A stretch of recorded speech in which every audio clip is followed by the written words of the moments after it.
Have you ever wanted to learn a new language?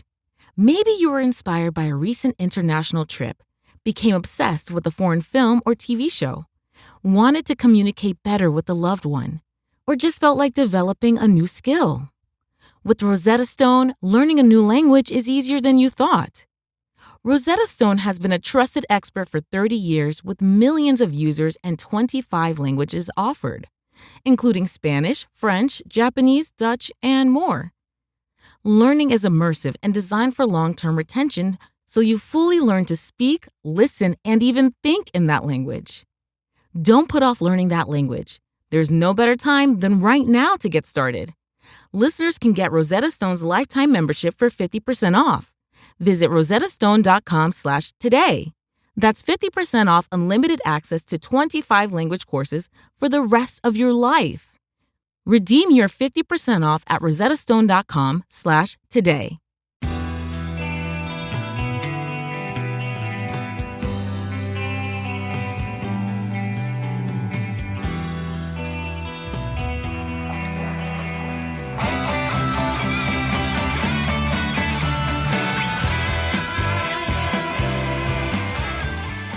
Welcome to Tunnel Talk, a no facts, all feelings wrestling podcast on the Social Suplex Network. I'm Allie. I'm Ann. And I'm Leah. It's Friday, gotta get down on Stop, Friday. no, I'm not going to be able to lose that song now. And when you produce, can you bleep all of that? No, they're going to want to hear it. They're going to want to hear it. How are you guys doing? Oh, girls, that wasn't the upbeat start that I thought we'd have on our fun Friday recording sesh. I know. And it's feeling good? It is. I'm glad it's Friday. Thank God. Yeah. Did you have a nice time on your Thursday plans that we were scheduled for? Yes, I did. I had a really nice time. We watched, I went to a little girls event. We watched Practical Magic. And I realized, with some help from my friends, that we have a kind of an annual tradition of watching Practical Magic and other people say things like, that's crazy. Why is that happening? That doesn't make sense. And I say things like, it actually makes perfect sense. It actually is completely sensical. It's so smart they did it that way. Well, she's acting like that because they're fated to be in love. And I was like, wow, I'm really the number one Practical Magic defense squad. And that's just because I've loved it since I was a child. And I think other people don't always understand it the way I do. No, I agree. Like, it's a perfect movie, and the plot makes perfect sense. Have you ever read the book? I haven't. It's a good book. I know there was a book. Is it good? Wow. Yeah. I'll read it. It's by Alice Hoffman, Yes. I think. Yes. Yeah. I own it, I believe. So maybe I'll find think it. Maybe I you'll have get it in the a mail. copy. Oh, Oh, maybe do I'll you? get it in the mail. Yeah, Maybe I you'll think get I it in have a copy. copy. Who knows how I'll access this book, but one way or another, I'll probably get my hands on it. How is everybody feeling well in their bodies, as well as can be expected? You know? I have never been so low That's a energy in my life. Okay. Leah's low energy. Yeah, And you sounded a little low energy as well. Yeah, I had a business trip earlier this week because I live in hell now, and I got to my home at 11:30 on Tuesday night, and then I had to work, and I have not really recovered. I don't like that your job is making you be a full-time busy business bitch right now. Either. I have spent 4 years not having busy businesswoman trips. Yeah. This isn't your lifestyle. This isn't the lifestyle you should be leading. No. I agree. I used to have a high travel job where I traveled like every other week, and I would always get back on Thursdays, and I was like, oh yeah, that was definitely before the podcast, because it's not a lifestyle I can sustain these days. Certainly not. Imagine if they tried to tell you, like, you're going to have to be going on a bunch of business trips and you'll get back on Thursdays. You just have to be like, I'm sorry, I have another job. Yeah. And they'd be like, that's actually not allowed by the terms of your employment. And I'd be like, well, it doesn't give me money, though, Yeah. so I get paid in exposure. It's just a personal hobby project that I care about so much more than my actual gainful employment. Does that make sense? I frequently will be doing work for our podcast while I'm clocked into work, and I'm always like, when somebody like is like, hey, do you have time to jump on a Zoom? And I always want to be like, no, I'm doing in the middle of something. I'm doing my other stuff. I'm on a pretty high priority project right now, actually. I'll circle back with you after lunch.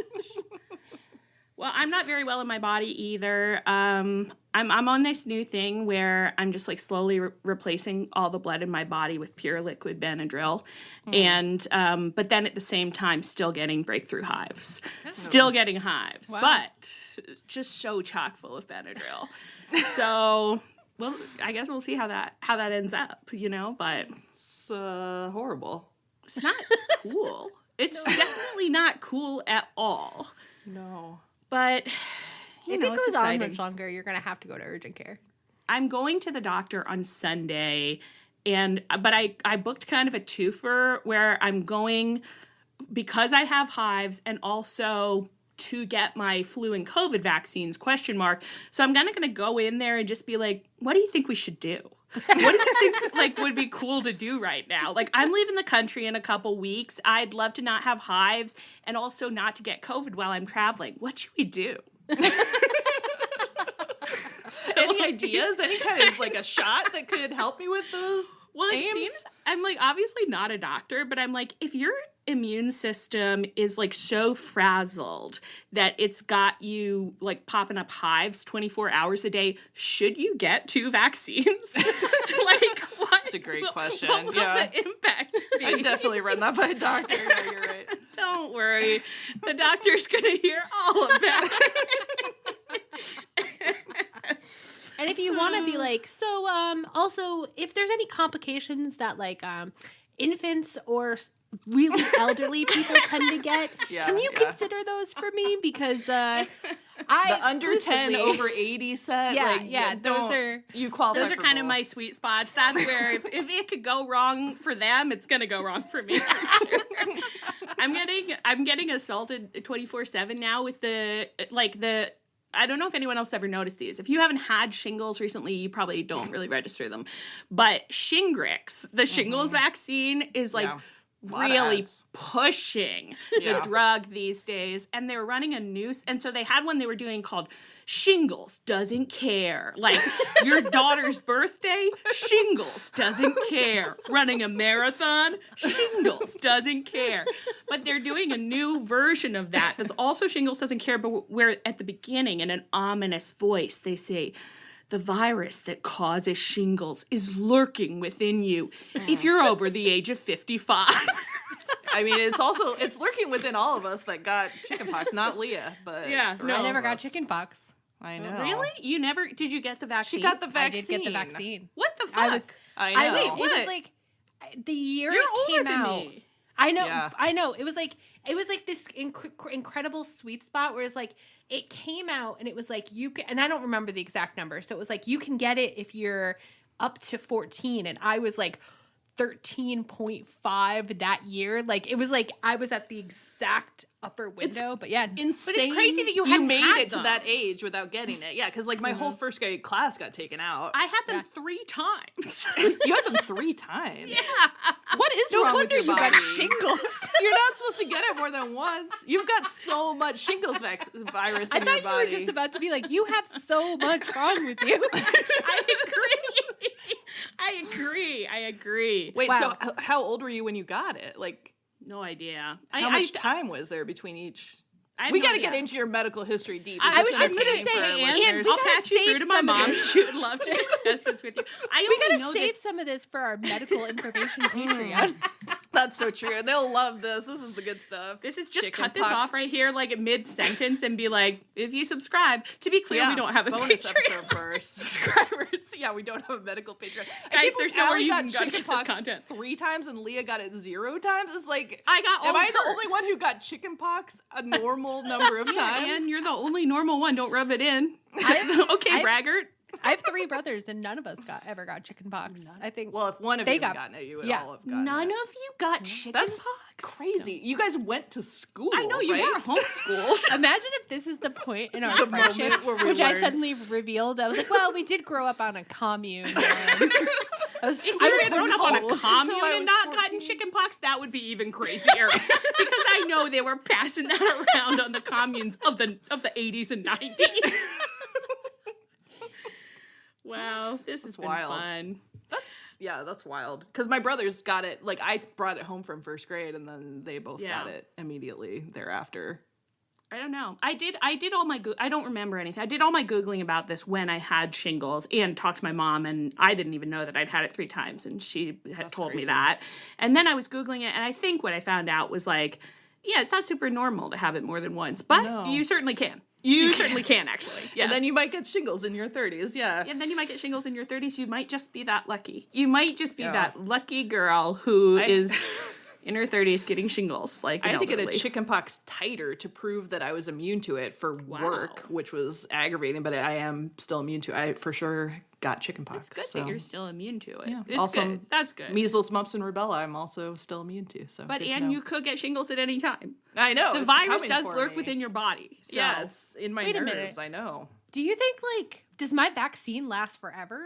Like, should I check to see? No, you can't. If you never had chickenpox, you can't get it as an adult. Well, actually, I guess you could. No, you can get it as an adult. But I think yeah, that's not the kind of vaccine that needs a booster, though. Generally, like in general, it shouldn't wear off. Although I think it does for some people, but herd immunity usually takes care of it. Like some people, hang the out measles with a lot vaccine, of children too, so that is helps. the other thing. Did you know they think people get shingles more often because like grandparents aren't exposed to chickenpox anymore with their grandchildren because they all get vaccinated, and so then the virus might reactivate more often. Whoa. That's not good. I don't want to get it again. It's creepy.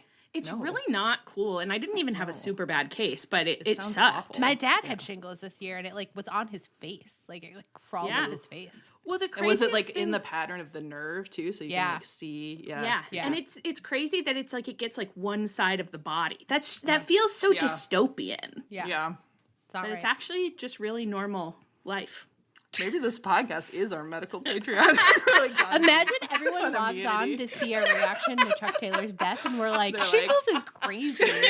Shingles doesn't care. Oh, Chuck Taylor's dead. Shingles doesn't care. Okay, well, before we give you guys the reactions you came for, we will just let you know we have a little bit of new merch out. We've got a new brown hoodie, Tunnel Talk hoodie, and a brown sweatshirt, which is the one that I'm like, oh yeah, I live in the just sweatshirt, no hood in the winter. That's for me. And we think they're really nice. So if you want merch, you can go to chopped-tees.com and check it out. And Dickie, our merch guy, did an amazing job on them. So thank you, Dickie. They look so good. They're a really nice brown, it looks like. Yeah. And I think that's all our podcast business. Do we have anything else we have to tell people? They already know we'll be on in November. So yeah, we're gonna one more podcast after this one. Yeah, we're gonna record Halloween, and that one's gonna get posted, and then we're gone until Thanksgiving. 3 weeks off, baby. But there'll be a few little special treats for you, and then we'll come back with an absolute bang for Full Gear, I guess. I don't really know when. I think we're blast right into the Connie, I think. Yeah, I think it's the Connie, because I think Full Gear is like 2 weeks before we come back, maybe. 2 weeks before we come back? Well, I think it's like in the what middle is it on of like our break. the 13th or something? It's on the 23rd, it says. Oh, okay, so I'm very wrong. So it will be. Yeah, you're not right about that. That was misinformation. Hey, listeners, she was really wrong about that. That was really wrong. For some reason, I thought, like, because I told Sarah, I was like, well, I don't even know if I'm going to watch Full Gear because I don't know if I have to, but it sounds like we do I'm going to be called upon to watch it. We'll be coming back. I hope it'll be good. We do have to say, we have it in the schedule for later, but let's say it now. A huge thank you to Tony Khan, devoted listener of the pod, for hearing us just how upset we were at the idea of missing the Connie and saying, let me just quick announce that's starting after Thanksgiving. So girls, you will be back and everyone will get to experience you in full sports mode. Thank you, Tony Khan. Thank you. Sports mode. We really Tony needed does the love Connie. us. This week, Tony really proved that he loved us in so many different ways. It's crazy that like so many people were so mad at AEW because I'm like, the man could do no wrong currently. I know. It was honestly pretty baffling for me to wake up the day after Dynamite this week and realize that anybody was upset or even underwhelmed by the show when I'm like, he kind of gave me everything I need. Like, I'm walking on sunshine. The Connie starting to talk to me, get back. I saw so many beautiful murders. I saw my son, Brian Cage. Like, I'm a happy girl. It was really funny because, like, we do often joke, like, oh, if we were booking it or if it was booked for us, everyone would be mad all the time. And then this week it was like, oh, they really would be. They really would be. They would be so mad. Hate. Our favorite shows, everyone would hate. I don't think that's fair. I think it's really unfair because I don't think we want anything that crazy. No. I don't know. We just want to watch beautiful men get murdered tragically. Yeah, how is that wrong? Yeah. What's wrong about that? We're just girls. Hey, we're just normal girls. When they have to travel to our gas station, like, those will be people that get it, you know? Yeah, that's true. If they make the pilgrimage, they'll know what they're getting into. Okay, well, let's get down to business. This week on AEW television, a man did something so unprecedented, I can barely believe I'm saying it aloud right now. He made us like him with only his wrestling.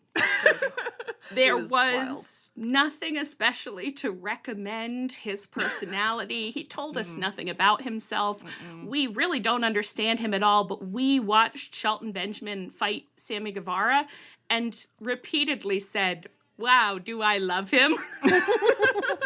Like, wow, this wrestling match is incredible. We said over and over, I'm really having a good time. He's very compelling to watch. I'd watch him again, I say, having no idea what he's afraid of. We have no idea what motivates him. We have no idea what he fears, what he wants. We don't know any of that, but we know that his moves seemed very crisp and that he just came across as, you know, kind of really good at wrestling. And that's what we saw. Really fun to watch in a pure wrestling match. Yeah. You just watched the match and thought, wow, this is holding my attention completely. I'm actually not even looking at my computer that much. I'm just watching the match. I know, and I didn't even want him and Sammy to kiss, even a little bit. Oh, God, not at all. But no, they definitely didn't have any sort of vibe, but now that's extra echoed by the fact that right before this recording, our friend Eric Slenderman sent us an email with a picture. I like that you just call him Eric Slenderman now. That's your name, Eric. Thanks so much for sending us stuff. A picture of an infant Sammy Guevara next to Shelton Benjamin, and I was like, "Yeah, this is." How many of these have we seen now? That is I think we've probably barely scratched the surface of the number of pictures of children who are now wrestling stars with wrestling stars who also are somehow still wrestling stars. Look, I really liked their match. I don't know how to say this, but I think I've welcomed Sammy into my heart pretty much. I feel softly towards him. He's not one of my sons, but like if my sons invite him over, like I'll bring out snacks. They can play in the backyard. And they are. Like I'm like, well, he's one of the crew. He's one of the crew. If I didn't see him around the house for a couple weeks or months, which has happened before, I would be asking my son Dustin Chuck Taylor, like, what's happening with Sammy these days? What's going on with Sammy? We haven't seen him in a little while. Are you guys still pals? If he needs a ride home from Little League, yeah, of course I'll drive him home. But, you know, it's not like I'm thrilled to, like, see him, you know. I love the idea of saying this to Dustin, because he'd just be like, we've never been pals. We are not friends. Yeah. Sammy, I've never invited Sammy over. It's someone else who's inviting him. You guys used to be such good friends. We've been in school together for so long. I'm not friends with everyone I go to school with, Mom. He used to come to all your birthday parties. You invite the whole class to the birthday party. That's why he was there. Dustin's like, he's actually my bully, Mom. I don't like him. That's exactly it. We invite the whole class over consistently, and now it's like winnowed down to just Dustin's friends, and we're like, wait a minute. But, like, what happened? What happened to, that kid? They would love that kid. Wasn't he great? He only has one friend. It's Orange Cassidy, and Orange Cassidy is the most polite boy in the entire world. He says his pleases and thank yous, but only when ma'am. Only when we're there. When when the adults' backs are turned. Oh, of course. Then they're insane. Yeah, but when they're in the basement by themselves, like I don't know what's going on then, you know. But I really do think Yeah. You know. Probably, yeah. When they're there, the energy is that, like, we ask both of them, we're like, what's happening with Sammy these days? And Dustin says, Mom, shut up. And OC is like, oh, he does swim these days. He just answers so politely. He's a good boy. Okay, well, I don't know why we're talking about any of this. What do we have here? We liked the wrestling. We love Sammy now, whatever. I thought to myself, I'd like to see Shelton Benjamin perhaps in the Connie. Yeah. Yeah, I'd love to see him in the Connie. Some sports-based wrestling that I would enjoy. And he would have to do some promos afterwards so we could get a sense of, because he could always come down in our estimation if we see some promos we don't like. But Yeah, I am so curious true. to see him wrestle like a non-twink to see if that also is compelling wrestling. You know? well, he's gonna wrestle Swerve, so Yeah. I'm excited. I would love it if he kind of did the Jay White thing where, like, he starts the tournament in, normal spirits and being like, I sure do love to compete. And then, like, through the course of the tournament is like, I've gone insane. This competition is driving me, like, wild. I am now, like, crouching ferally in this hallway screaming about how I can't keep losing. I wish they had like I don't really want this because I like that the vibe with those Connie promos is that the men just got snuck up on wherever they had like dropped to their knees to cry and then they have to cut a promo. But I'd like it if occasionally you just saw like a red handprint on the wall, like a man was so mad at the result of his match that he smacked the wall and they never clean it up. I'd like it if it seemed like no one ever cleans backstage. That's very like video game, like you're in the aftermath of like a zombie situation. And you're like, oh God, something terrible happened here. It was a Connie promo. It was a Connie promo. It's just the sports-based presentation aftermath. Oh my gosh. Anything else you want to say? You want to give him Shelty a new man rating? Oh my God. I think it's weirdly high. Yeah, I think so too. Yeah, You guys but go it first. feels like confusing because it's like I feel like he needs to be graded on like multiple scales, but it's like I'm like at like an 8. That's just probably. not how we do it, though. I So it's know. like if we have to give a man a high rating because all we know of him thus far is his wrestling and we love it, I guess that's how it's got to be. It's Yeah. like when you take the data set and you compare 8 to 8, though, it's going to be confusing. Yeah, but that's because different men have different strengths. It's so true. So true. Yeah. Have they maxed out on charisma or on athleticism, Yeah. So you're giving him an 8, man. I I think think so. I'm also going 8. You're going 8. I'll go 8 as well. That feels good. Wow. That feels comfortable. It feels comfortable. It just feels like Feels it's like right, he's yeah. it's no Omega Surge or whatever, but Omicron surge. Omicron Surge. But like But, that is huge because I feel like most new men come in at like a 6 and then either Yeah. surge or like sink They- farther. Plummet. Yeah. Although Surge I or listened sink. to our Swerve new man rating, and we were at like a 9 on him right out of the gate. So Oh, he is so well, cool we and do beautiful. recognize quality. yeah, Come you on. can see it. Yeah, He came out and he looked at us. He kind of winked at us. Like, yeah, He we was knew he cool, liked that. And then Yeah. he immediately was like, "This is my catchphrase, and I need you to chant it at me." And I was like, "Okay." We loved that we got taught that right away. Okay, well, let's move on. Adam Cole came out to cut a promo on Dynamite this week, but was immediately interrupted by the Kingdom and Roddy. Now, do you guys really understand what happened? Okay, no, let me first say the promo ended very sensically with Roddy being like, we've got to fight that MJF, but let me at him first, Adam. And then there was an MJF follow-up. That part makes sense. Can you guys describe to me the in-between of what the Kingdom and Roddy had to say?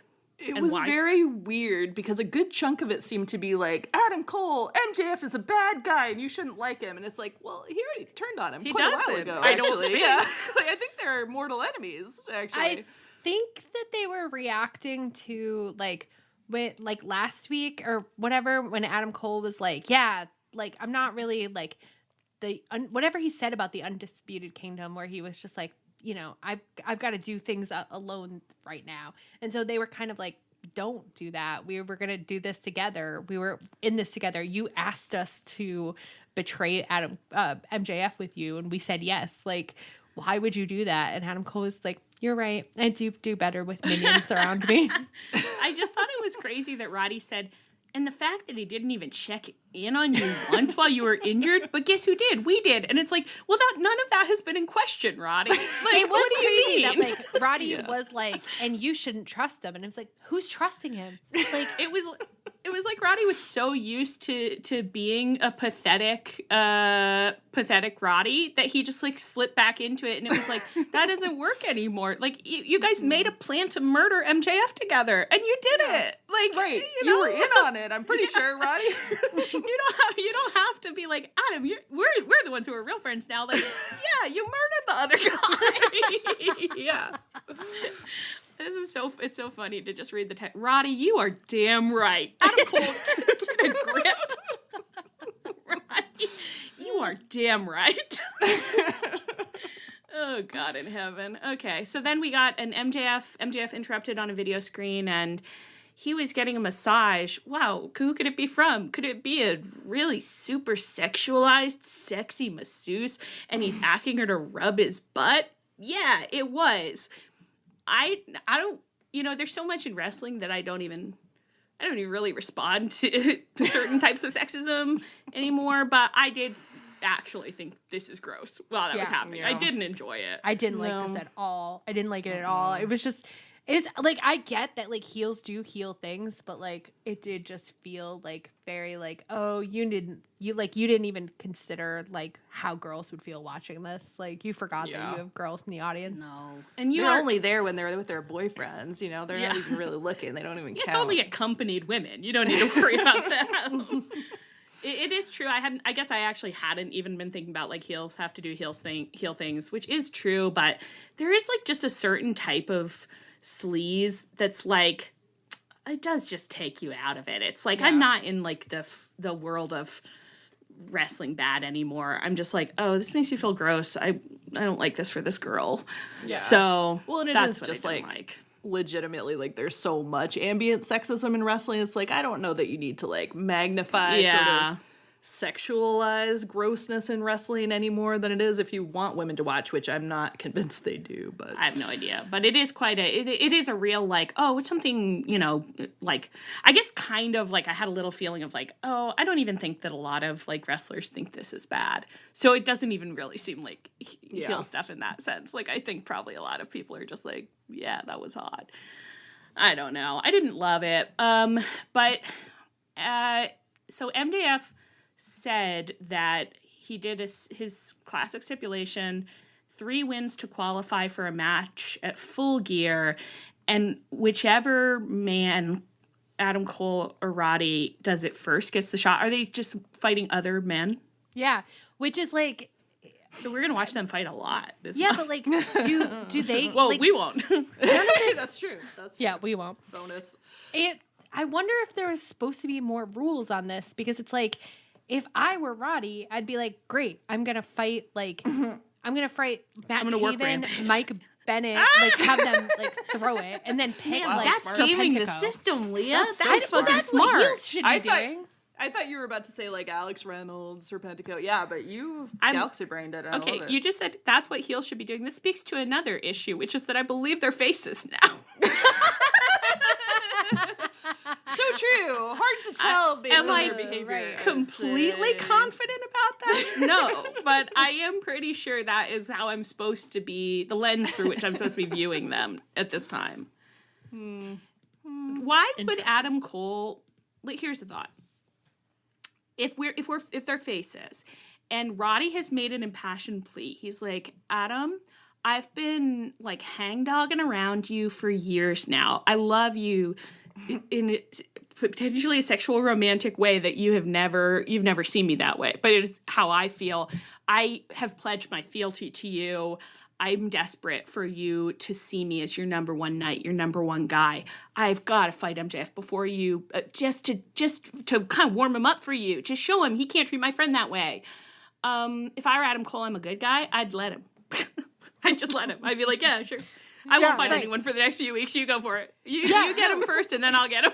Especially like if you haven't wrestled in a year, you'd be like, yeah, like likely I have ring rust, so definitely like, Yeah, warm him up for me. warm up, take care of That's it. true. I might want to warm myself up a little bit. So maybe I'll just do some kind of exhibition style matches. Like you just slam out those wins with the Kingdom. You get on MJF, then I'll get on MJF. We're all getting on MJF at the end of the day. So I don't know if the order matters that much. I love when we get really into kayfabe and we're like, guys, you're not thinking strategically at all. I think there might be an element of masculine pride that I'm missing here. Like I think like I feel Adam like Cole. That's Yeah. often the key for Yeah. us when we don't understand an angle. It's like, oh, it's because it's like dude pride. Totally. We're just like, this behavior wouldn't fly in the girls' locker room. I'll tell you that. That is not how we are handling our problems. All right. Okay. So then the other thing that we have going on here is that also on Dynamite, House of Black defeated some jobbers, and then they cut a little promo. Does one of you want to read Buddy Matthews' line? Yeah, Buddy Matthews himself said, now that he's cleared, next week, Buddy Matthews against Adam Cole, baby. I like literally, as he said that, I was like, wait, I thought he was Buddy Matthews. Is the other one Buddy Matthews? And I was like, no, it's him. What is Buddy Matthews' character? Like, who is that man? Like, dumbass muscle boy? Yeah. I think in the very, very beginning of House of Black, when we were still like trying, like we still, liked them. our hearts We were liked open to them, them. We liked Buddy because of that. Do you remember that report that like Malachi started a group chat where he was like, let's brainstorm spooky ideas, and Buddy kept being like, okay, and like sending things that like were like Malachi was like, that's not it at That's the all. thing. It was like he keeps sending things that are more the vibe of, and it was like a really lame band, like Slipknot or something. Yeah. Yeah. So I do like thinking of him as like the hapless, like not goth enough guy, but he never really Totally. leans into that enough on screen. No. Oh my gosh. Yeah. I don't get him. But yeah. So he said, I'm going to fight Adam Cole, baby. I'm sorry. He said Buddy Matthews is going to fight Adam Cole, baby. And then backstage, he approaches Adam Cole, and Adam Cole says, you got some sort of problem with me? Nothing else to say? What's the deal? Because Buddy wasn't responding at all. He was silent because he'd forgotten who he was. He was like, am I Buddy or who's Buddy? What's happening here? And then finally Buddy said, to prove one point, that you're fragile. And then he walked off. And then they're going to fight. I don't know, speak to it. So now House of Black is in the mix. What do you think about that? I think it's really smart and genius to be like, listen, no, like the crowd is not really reacting to Adam Cole and MJF the way we want. They don't really seem to be into it. We've got to spike some interest. So let's add House of Black. Yeah, let's they are do gonna it. pop the demo. The Buddy Matthews part of House of Black. That'll really get people into it. That's going to get people into it. They're gonna pop big time. So Crazy. I mean, I assume he's just like one of the three people that Adam Cole is going to beat, in which case it's like, yeah, treat Buddy Matthews like a jobber. Like, what do I care? But it was baffling as it was happening. really strange stuff, especially because I was so startled to see House of Black on screen. Like, I think I must now just memory hole everything I do see them do. And they aren't doing that much. So then when I see them again, I'm like, these guys still go here? I know. Are we paying them? We're paying them for this? They've been That doesn't sound right to me. so consistently that I legitimately was like, weren't they like released? Oh no, they've been wrestling every week for the past 6 months. Interesting. I just don't know that for me, and it's like it feels verboten even to say this, I don't know that I think that Malachi Black should still go to our company when he's actively on his Tumblr typing up sad posts about how his life didn't turn out the way he thought it would and nobody appreciates him. I don't think that's a behavior that we should reward. I think probably the front office isn't aware of it because the outside world can't see things on Tumblr. It's so funny that Malachi could like be like, I hate Tony Khan and I hope he would die. And it's like most of wrestling community can't see it. Like they actively, they're like, can't aggregate it, can't screenshot it, they don't understand it. If you put it on Twitter, it'd be everywhere, but he puts it on Tumblr, it's just like whispering it into a hole in the ground. It really is, because actually it's come up quite a few times on this podcast because we're so fascinated by it. I think people maybe think it's a joke. Like, I think they maybe think we're joking. We're not. It is Malachi Black's Tumblr. You can post a link to it somewhere and people will just act like they don't see it. Like, they're like, you're being rude, and they're like, I'm going to politely ignore that. Why? It's his real Tumblr, and he's really posting these things. And I think that he needs to get a journal. Ben. He's a grown-ass man posting his sad feelings to Tumblr. It's not appropriate. But I think that's why people keep politely ignoring it, because they're acting like we went into his bedroom and pulled his journal out from under his bed. They're like, that's. They're like, I mean, his therapist probably told him to journal some of those feelings, and it's like, yeah, but he's posting it to the internet. People are like, he bought the special, like, Keep My Secrets journal that has a lock code and a pen that locks in there, and you jimmied the lock. That's so inappropriate. Well, we did it. It's not locked. It's out there for anyone to see. Pictures of his cats and pictures of him. He loves reblogging pictures of him and his sad thoughts that should be in a private journal. And I don't think he should go to this school anymore. I'm sorry. I don't think he's happy here, and I don't think he should go here. I just thought about, like, how, like, bewildering it would be if, like, Friday morning I saw a screenshot of the Observer, and it was just like, on Tumblr this week. I literally, like, went to his Tumblr. It's tommyn.tumblr.com for anyone out there. Check it out. But it really is. It's so many pictures of himself, like, and fan art of himself that he's reblogged, and like aesthetic goth skeleton pictures too. It just worries me quite a bit. It's worrying behavior. It's not like, healthy, no. Tommy, I think that maybe you need to get a hobby that's not yourself. Like, maybe that's the problem. We're just looking inward too much. You know, you need to gain energy from the outside world. Read a book. It is true. Like, there's a TV show. You're on Tumblr, for God's sake. There's a point of, like, when you're in therapy where, like, you focus too much, and you're just, like, there is a point where it's like, oh, like, you need to think about things that aren't your own sadness. Yeah. You have to cross through to the, like, actually a lot of things aren't that deep phase. Like, that's a really important place to get to psychologically. So I don't think we plan to talk about any of that. So Malachi Black, just, you know, some things to think about mental health wise. Maybe sometimes if you have the same therapist for a long time, you know, you just maybe don't realize that, like, that therapist actually isn't a good fit for you anymore. It's true. Sometimes or maybe you don't have a therapist, in which case I definitely would get one based on some of these things that you're saying. Not to armchair diagnose. I'm not diagnosing you with anything except maybe needing someone to talk to. Yeah. You know? So true. That's okay. That's okay. We all need it. Well, I think that's about it for this. Was there anything else you wanted to say about House of Black? Should we, like... Oh, Kyle. Oh, yeah, Kyle. Yeah. Kyle was watching on the monitor, and he had an expression on his face that troubled me. It's big, not... sad seal eyes. Those reflected on his cannibalism Those came eyes. back. Yeah. Yeah. It's not that, like, I'm like, oh, the conglomeration is so important that I need Kyle there forever. But I am like, it would be incredible backsliding if you go back to Adam Cole. Like, don't do that. I know. I really feel like they probably should split all of these NXT guys up. Like, I know they've been friends forever, but it's like, we just don't need to see it. Like, let's explore some new pathways. Well, it's like there are friends in AEW where, like, it's clear that they enhance each other and make each other better, and it's good. Like Private Party and Daniel Garcia hooking up. That's a good, like, friend thing. But then, like your therapist, there are some friends that have been friends too long, and you're not doing anything for each other anymore. Yeah.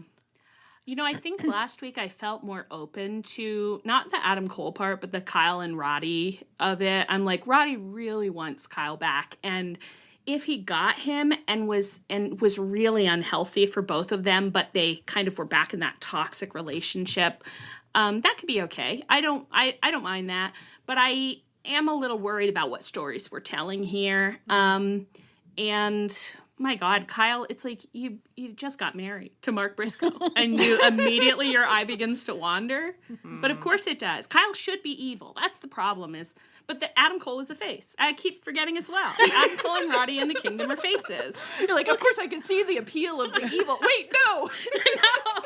How does a face breakup None even of work? it. He just say to Mark Briscoe, I'm sorry, like this isn't not working you, it's out. I'm just me." gonna wander over to Adam Cole now. We've No, really it's like never seen a breakup like that in No. wrestling. Saying, I Like- really respect you so much as a person, Mark Briscoe, and you've been so good for this time in my life, but, I really think we've grown apart these past few weeks when you've been sucked into the Jericho vortex. Mark, as the bird said, to everything there is a season.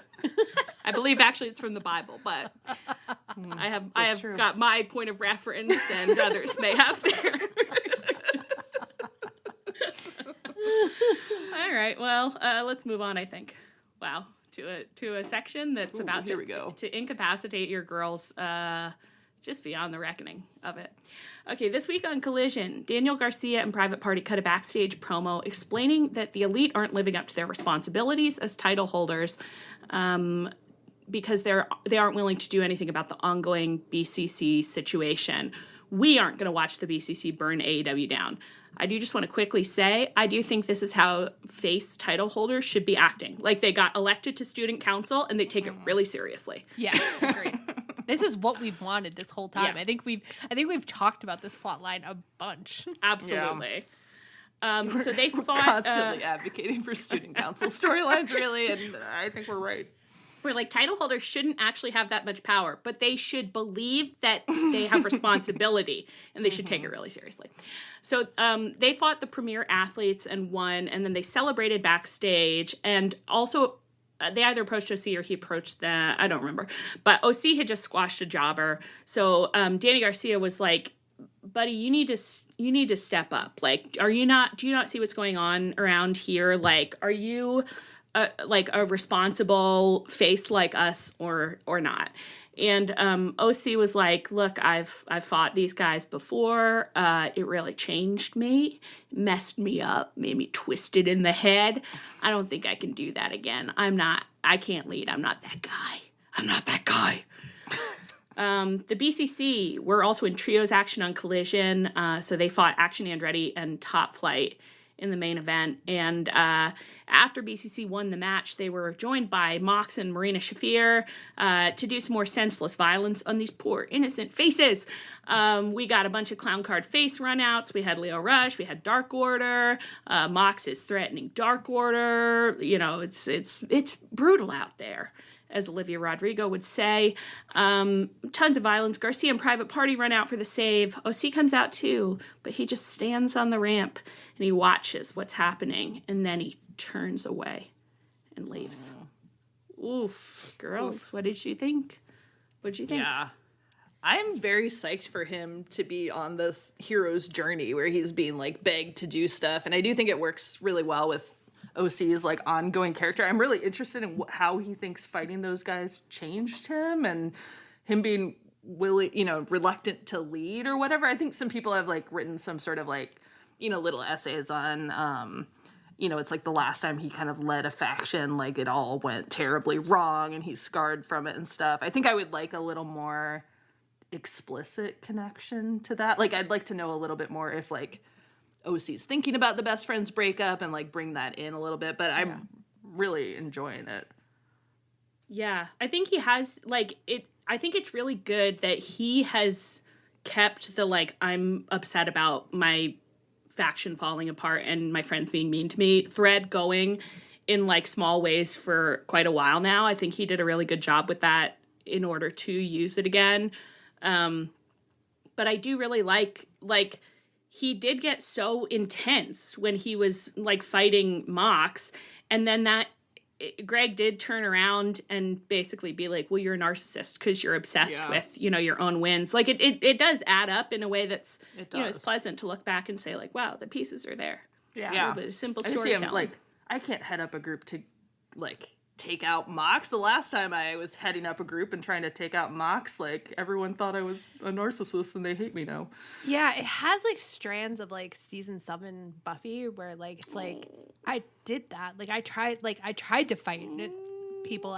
I've lost everyone I've ever loved because of this fight. Like you can't ask me to give more. And it's like, but you have to, because the fight for good, the fight between good and evil keeps going, and you believe in it ultimately, and you are that person. It does. It really hurts my feelings for you to bring up season 7 Buffy with like the stuff that was going on with like Buffy in that season, where she just had become so closed off, like because of losing people and the fear of like, you know, all the fear of like fucking up more. That is really true. It's funny now to imagine like Mark Briscoe and Kyle and Shibata are potentials that will stop bothering OC. They all live in his house now, and he's like, God, I Danny can never Garcia, get in the shower. a little 12-year-old potential who's just like, we gotta get out there and fight. And OC's like, you've never even seen anyone die. Okay, so just shut up. That feels pretty right. Okay. So then on Dynamite, Mox and his crew open the show again. Well, it's Mox in the desert alone, wearing sunglasses, telling us that a caterpillar becomes a butterfly by eating itself. And we need a little more cannibalism around it. I think. Does that sound right to you guys? Yeah. And then his friends come pick him up in a pickup truck. I read an Animorph book in middle school that got really into how caterpillars become butterflies, but I'm not confident enough because, you know, obviously it was science fiction, but I was like, I don't think that that's exactly... Wait, the Animorphs is science fiction? Well, they're aliens. Not real? It's not real. What? I think, don't caterpillars actually, like, they go in the cocoon and it turns out they, like, dissolve into goo and then they reconfigure? Yeah, that was the basis of the Animorph plot, is that, like, they do, like, all of their cells, like, dissolve and reform into the butterfly, which I don't know if it's that's not really cannibalism. It's about solid versus liquid states. Yeah. Right? But sometimes you've got to dissolve into a goo before you can blossom into a butterfly. So classic. I'm always thinking that to myself, like, wow, things are not going well. I bet if I dissolve into a goo and just drip into a new form, that'll be better. It's like the metaphor isn't, like, bad, because it's like he did, like, Mox did pull himself into a cocoon and entirely remake himself and come back out. I think I'm just taking issue with if you think about him in Japan as kind of a caterpillar goo, it really does. He was gooing. He was gooing all over Japan. He was just gooing. It's just going around. I actually don't. I take no issue with it. I love it. I just think it's so funny. Yeah. I think it's so funny, and I love laughing about it. And I would never want him to have cut another promo. I loved it. No, it was wonderful.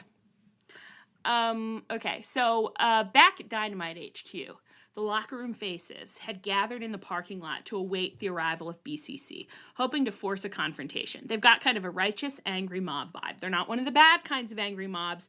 They're angry for a good reason, and they want to beat up some men and one woman. And that's good. That's good that they do that. They're being very brave. So we cut back to the scene throughout the show. I thought it was a good through line. I really liked that. I did too. I got a kick out of it, yeah. It felt like the part in the Two Towers where they're, like, hanging around, like, before the big the big battles start, you know, where, like, it's, like, chaotic and everyone's like, I'm full of, like, vigor and I think things are going to go okay, but it hasn't started yet. Yeah, and it was, like, light out at the beginning and full dark by the end, which is a fun little effect they did, you know. Honestly, anytime we're kind of tracking one storyline or one event for, like, the entirety of Dynamite and just, like, coming back to it, that is really perfect for me. I really enjoy that. As we talk about this, I'm like, wow, I can't believe we're the only people in the world who enjoyed this episode. But so a lot many of people hated this. Yeah, they didn't like the parking lot stuff in particular. Actually, Sarah didn't even like it. Yeah, didn't like why. She thought that they looked goofy just standing out there. They did look goofy. It was funny. Yeah, it was funny.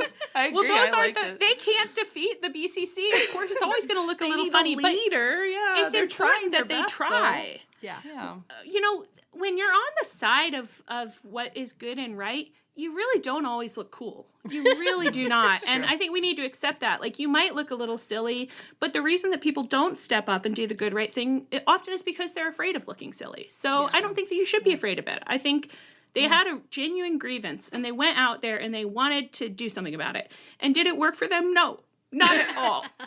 But I feel so sweetly towards all of them. I know. Yeah. So you did the right thing. Yeah, they tried their best. I'm going to cry. I'm really moved. Anyway.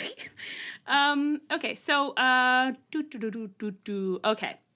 At some point in the show, Dustin, Chuck Taylor, comes out dressed in his little backstage uniform, and he says, Kyle, Mark Briscoe's match is getting started. Get back there, bud. Can I just check in real quick? Was Kyle in that match at all? Or was it just like, your boyfriend is really stressed out? Can you go give him a little kiss? And just tell him it's going to be okay?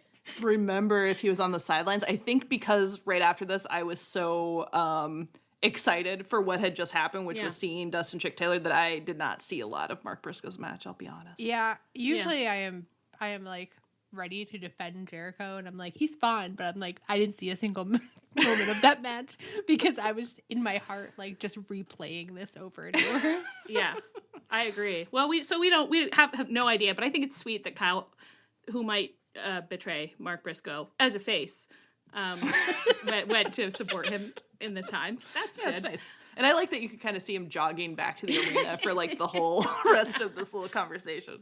Yeah.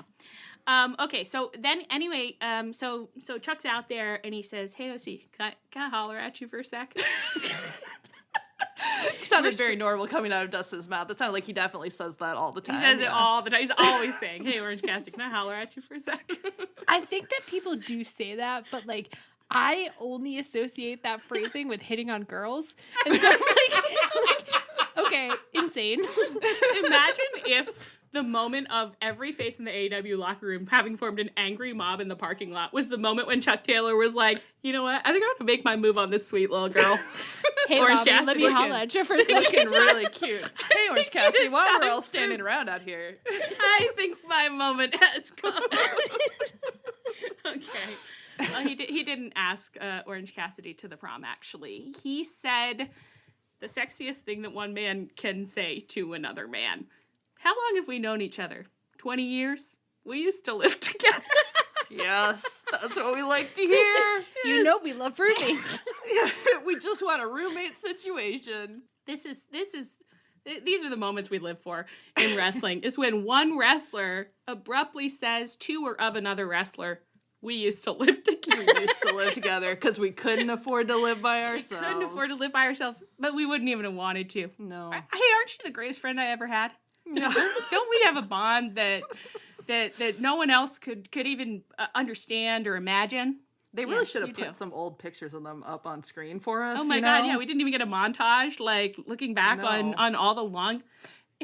Let's get a montage at some point of some early days pictures of these guys, because they were fun funnies. If OC Mox is a full gear situation, I think on the road too, we definitely need to be like, fuck yeah, Justin, Chuck Taylor, Orange Cassidy, some roommate pictures, some pictures from 2006. I'd love a talking head with Excalibur being like, back in the day, like you saw one of these guys, you knew you were seeing the other. It's a package deal, so I understand why Orange is so upset.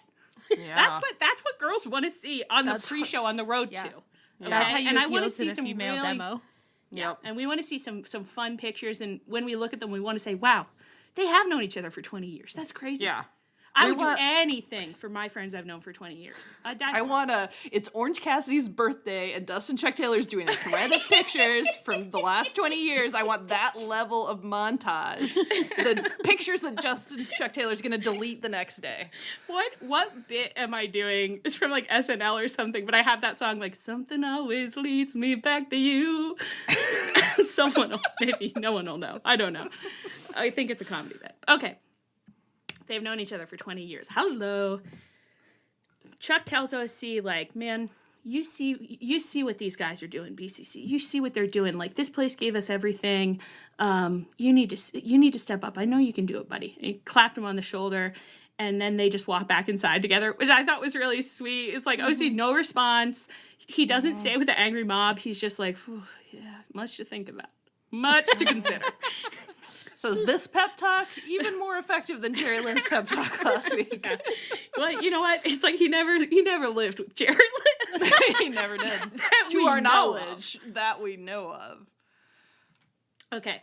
So, fast forward. we're in the main event of the show. Private Party and Daniel Garcia are fighting the Elite, and they win. They have a little flippy match, and it's really fun. We have a great time. Matt Jackson is wearing some beautiful new pearls. He's been shopping, and he's looking good. And Excalibur was very careful to be like, they're not beads, Daddy Magic. Daddy Magic was like, where do you think he got those beads? And Excalibur was like, they are pearls. And he spent a lot of money on them, actually. Excalibur was like, you're trying to get me fined out here calling them beads? He's like, he's actually a very rich man. He can afford pearls, and these are pearls. Does it ever make you, like, sick that we may never get to see the high bun and the pearls at the same time? Wow, and like on a bare little chest. On a bare little chest. Oh my God. Yeah. Don't you think that would just take you out? Like, it would be over for me. I wouldn't come back from that. No. So do it, okay? Please. My God. But no, he has his vest on, of course, to protect his modesty, and he's got a low pony. So the fits are immaculate, of course. And Private Party win. And as the Elite are leaving, Isaiah Cassidy hops on the mic and he says, Young Bucks, listen up. Like, we have proven that we can beat you. You have to let us fight you again. And the Bucks are like, absolutely not. And he's like, let me make you an offer you can't refuse. Okay? If we fight you again and we lose, we will split up. Bucks turn around. They are listening. I think Nick said, well, that's something. He said something so funny. He said, that's not nothing. Something like that. I love their instant interest where they're like, ooh, we could do interpersonal damage. Interpersonal damage? Break up a marriage? Destroy a relationship, then yes. I'd love to be a homewrecker. And so that's a great, I mean, it is in character for them, but also I love that now I will explicitly think of that as a characteristic of the Young Bucks. I'm like, they want to be homewreckers. Yeah. They're in it for the homewrecking. They say, if we can fuck up a marriage, we will do it. So they said, okay, we will fight you next week, Fright Night, and then you'll never wrestle again. They head on out. They bop on out. Video comes on. And Danny Garcia, Private Party, they're in the ring. They're looking at the video. Cut to the parking lot. The evil pickup has pulled up. But the only person who comes out is Marina Shafir. Oh my God, where are the rest of the PCC? Where are the evil men?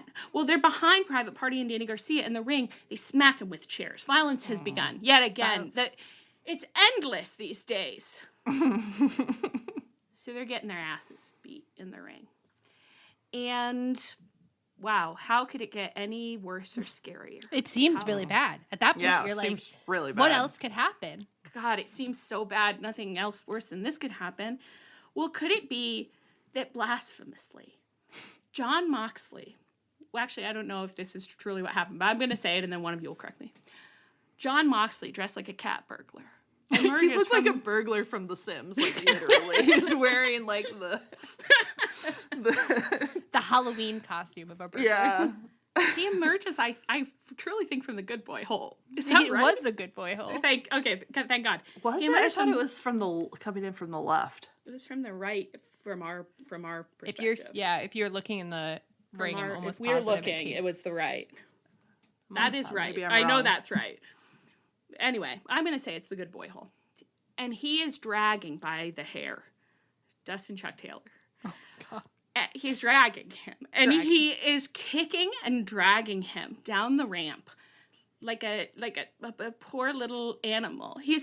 Dustin, as you know, is not cleared to fight, and he would never break a rule.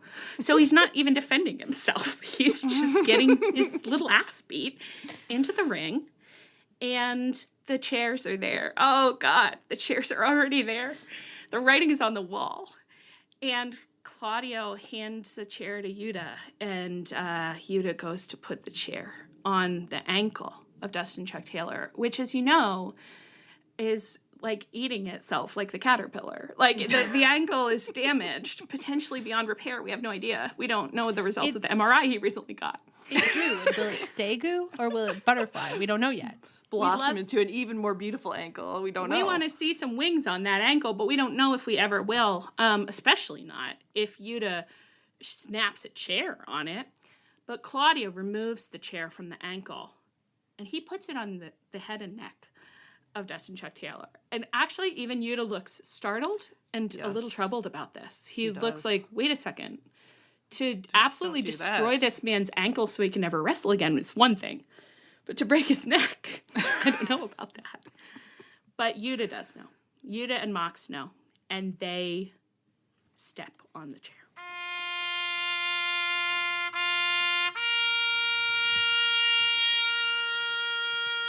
Claudio makes like extreme eye contact with Yuta, and then he goes and stomps Chuck Taylor's neck. And Yuta looks pretty upset. All is not well in that household. All is not well between the members of the BCC. Yuta may have sided with them, but he is being coaxed and cajoled. And he is kind of like shying back like a nervous cult at times. Like, God, we can't do that. But they're making him do it. Oh, not to his own biological mother, Dustin Chuck Taylor. Not to his own biological mother. This man, Excalibur, says, you know, Chuck Taylor brought him into this business and could take him out of it, as my mother used to say. But you feel in that moment that Yuta is feeling that. He says, I was in his womb, and now you want me to break his neck? This isn't adding up. I need to sit down and do some work with myself about this. He has no time to do this work because, of course, the neck has been broken. Potentially. Hard to say. Chuck Taylor lies there. Orange Cassidy runs out. Too late. Too late, he runs out, and he slides into the ring, and the other faces are there, faces, and they are driving the BCC away. But the damage has been done. And OC, am I doing a good job? Is this good and Yeah, so good. Really good. OC crouches beside the prone body of his best friend, past roommate, the man who has his heart. I mean, in the storyline. Yeah. And he dares not touch him because if you have a spinal cord injury, you really should not be touched before an EMT is present. Allie's like, and he's really modeling best practice here. Well, I appreciate that. I thought it's not because he didn't want to touch him, because he wanted to. He wanted to touch him. I thought he was selling it really well. It felt like he was holding himself very tense. Like when one's closest friend has been attacked, you want to touch, of course. But he knew that it would not be safe to do so.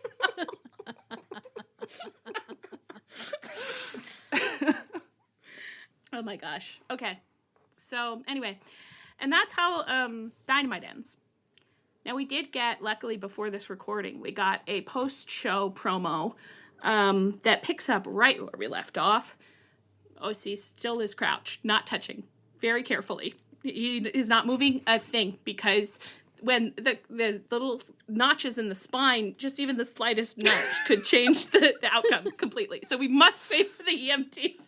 But he has the grimmest look on his face. And he's tensing. Tense. And he's like, you could just see like the blackness like rolling over his shoulders. Oh, and incredible face acting from OC. Didn't know he had it in him. The doctors, the medical team, remove Dustin from the ring. He has been turned on his back to go on the stretcher, and he has so sweetly and carefully crossed his little hands over his body like he's Anne Shirley in the canoe. He is floating down the river. I like to think that he was reciting the Lady of Shalott to himself as he did, yeah. Lancelot mused a little space. He said she has a lovely face. God in his mercy lend her grace. And I know that if Dustin grew up in 1910s Canada, he would be in like he'd be in the drama club for sure. Yeah. And he'd be so excited to make costumes for his friends. His mama would be trying to get him to like nicely embroider handkerchiefs, and he'd be like, I'm making an Elizabethan ruff, a costume for the drama club. So he gets carted away. OC clenching face, clenching, stands. Danny Garcia is there. Every face is there. This actually is my dream. I'll come out of drama mode to say it is my dream that the vibe was like we're in the locker room. We happen to be in the ring, but this is actually a post-loss team locker room moment where Private angers are about to be expressed. I thought this was perfect. I yearn for it every single week, but finally I get it. And OC shoves Danny Garcia and says, I told you this is why I didn't want this. I told you I didn't want this.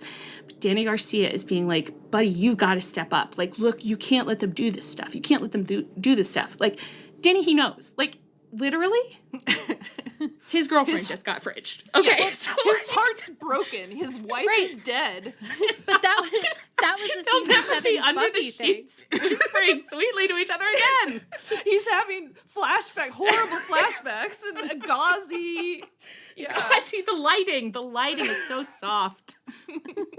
And meanwhile, Daniel Garcia's never lost anybody, right? No, and he did this. It's his fault. You're just a potential, Danny. You don't know what it feels like to be the Slayer. You've never You've never watched your husband go to hell. And you don't know if he's ever coming back. You don't know if this show is even going to get renewed, Danny. This could be it. He could be gone forever. And the faces are just lingering. Kyle O'Reilly is there. He's fine. He's bebopping. He says, "Go break it up, guys." Whoa. And OC said he was gonna take care of it on Wednesday. So that's interesting. I have accustomed myself now that Jeff Jarrett's there because I'm like, oh, of course, in all my erotic moments, Jeff Jarrett's there. But something always leads me back to you, Jeff Jarrett. But I was like startled to see Satnam sing there. I don't know. He was just he was so large, and he was just like thumping his large hands around the ring, being like, "Oh, they'll pay." I was like, "That's funny." It must be awkward to be comically large just in your regular life because you do add an unserious note to any funeral or, you know. It really is like I don't know what the name of the Muppet in the Princess and the Frog is, who's the really big guy. Oh, and he's got the big deep voice. Gronk or something probably. But he is giving that. And it is sometimes, it's like, I love seeing Satnam sing, but it's not always ideal in moments like that because it's like, well, you're 10 times larger than anyone else. Couldn't you have picked Jon Moxley up like a little flea and stopped him from doing this? Why doesn't Ross, the largest friend, simply eat the others?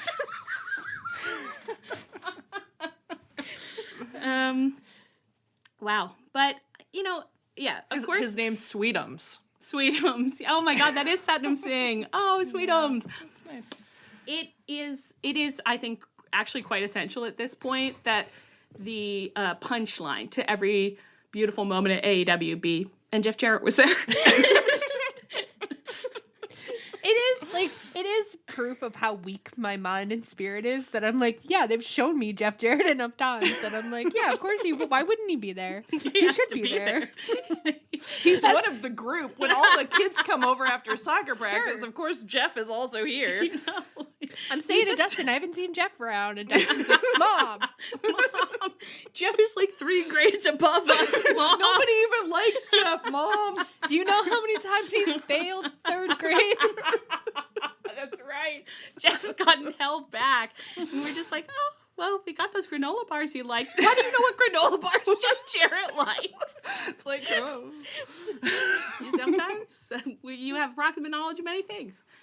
I was really, how can I put this? Super duper horny. I was so turned on. It was so, everything about it was like just so sexy and sexual for me and just written for me, really.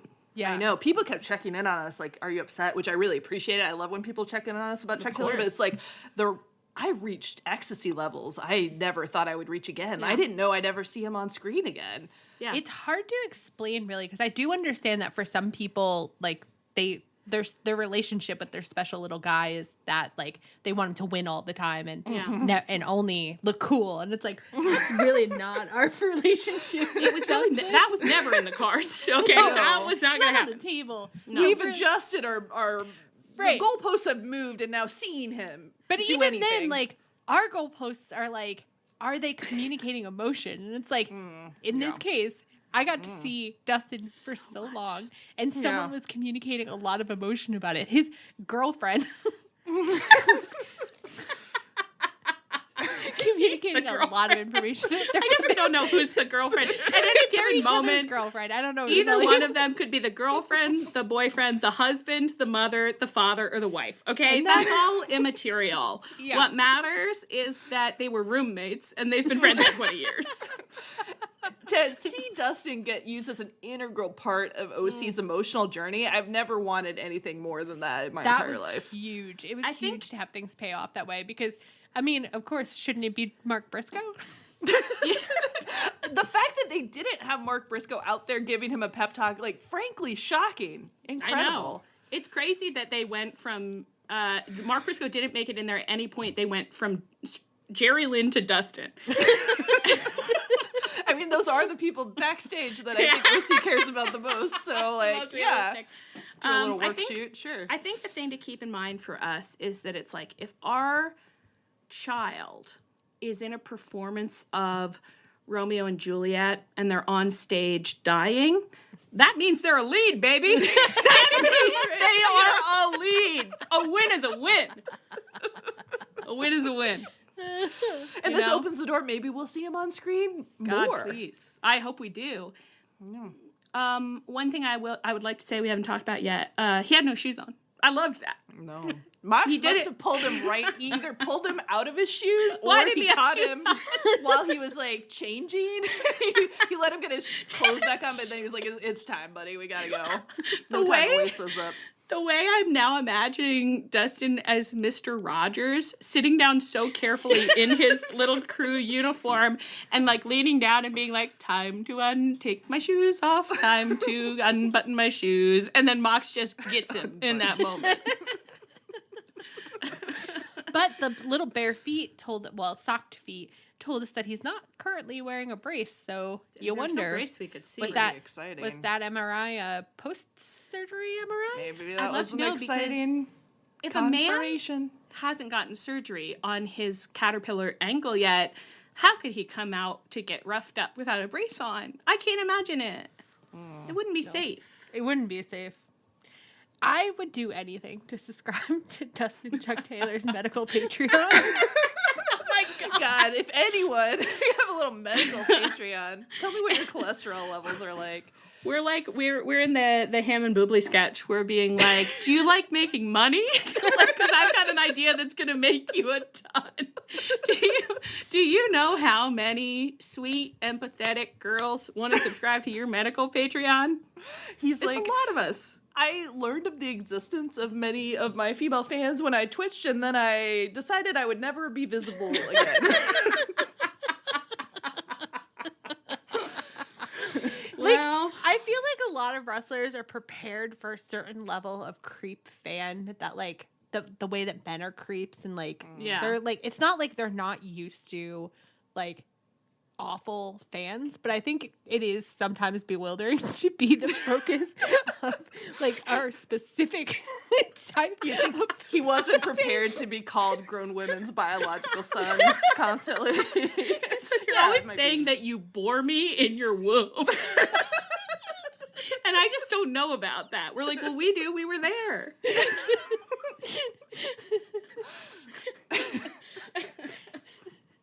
Honestly, I think you could do much worse than to have us as your freak fans. I mean, True. he's stupid for not monetizing.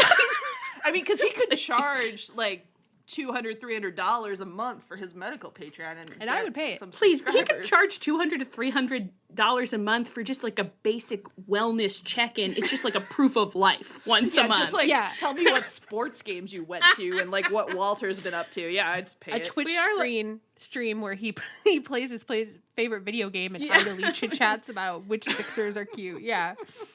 Do the amount that I pay for Did it? you watch any movies you like this month? Just one little Oh, movie you that'd like? be nice. to Just get to share know your ya. letterbox reviews. Yeah. And, He's like, shut up, girls. I'm not doing it. Yeah, he's he's like, fine. how long was their segment this week? Like, nobody tell me. We're not. You know what? We you gave us everything we wanted last Yeah, week. we're Did so it thankful. occur to you? Last week we gave Dustin the best behaved inaugural best behaved boy award, and immediately we see the most sexual thing we've ever seen from him ever on screen. He responded really well Whoa. to positive reinforcements. So, I mean, what award? How can we even elevate that award this week? I mean, if he behaved well last week. Well, I think he earned his award of the best dead girlfriend, the best fridged girlfriend award, and he nailed it. Nailed it. So, yeah. I mean, anything else you want to say about all of this? I'm so happy. I'd talk about it forever. I know. It was so I've good. rewatched the end with OC shoving Daniel Garcia like 6 times. Yeah, The when shove OC gets worked up and yells, whoo. I was honestly just carried away by his acting because, like, he just was doing such a good version of, like, I'm so angry I can't think. I'm so brokenhearted I can't think. And also I might have a nervous breakdown in this ring right now. Like, I am coming apart at the seams. Yeah. I mean, the man is going to be going through it. It's like, he's going to be wondering, should I ever tell anyone? Should I ever make it clear when I love anyone ever again? No, and Wow. that's the Buffy thing, where it's like That's the Buffy to thing. love people is to give people a chance to hurt you. And Ammunition. is it worth it? And it's like, it has to be. That's what Yeah. it's about. What's the choice? To not have a best friend? To not have a roommate Yeah. of 20 years? Yeah. What, pay your own rent? No. You have 2 options, to love someone or pay your own rent. What do you want? Which one are you going to take? It just really was quite emotionally satisfying to me. And I wonder, what do you think he is going to do at Fright Night? You think he's going to wear a cute costume? Probably not. He's not in the mood for that. It would be funny if he was like, in my emotional devastation, I have come as a Ghostbuster. The conglomeration is all dressed up and he's in the back of the promo just crying. How dark can his denim get? Oh my gosh, yeah. Well, yeah, I liked that he was wearing his dark t-shirt. He's going goth mode. Yeah. He's got a lot to cry about these days, which is how I like men. I like when a man has a lot to cry about, and I'd like to see him do the crying. So Feel free. What if he dyed his hair and beard black? God. Okay, I don't like that imagine. No. That's gone too far. That scared me, Anne. Can we get someone to Photoshop that later? I kind of Yeah, want to see it. I think we better. Just out I think we of better do curiosity. that. Yeah.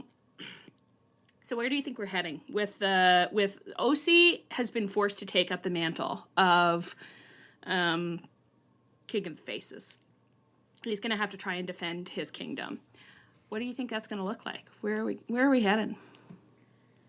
I mean, it seems like OC is gonna be Mox's first defense, which is like, he's not gonna be successful, but what will that do to him? I think people were also speculating that he might go evil himself and join Mox and be like, I've been hurt so bad that I'm choosing to pay my own rent forever. I would feel really. I don't mind if he goes heel at some point, because I think, to me, psychologically, it makes sense.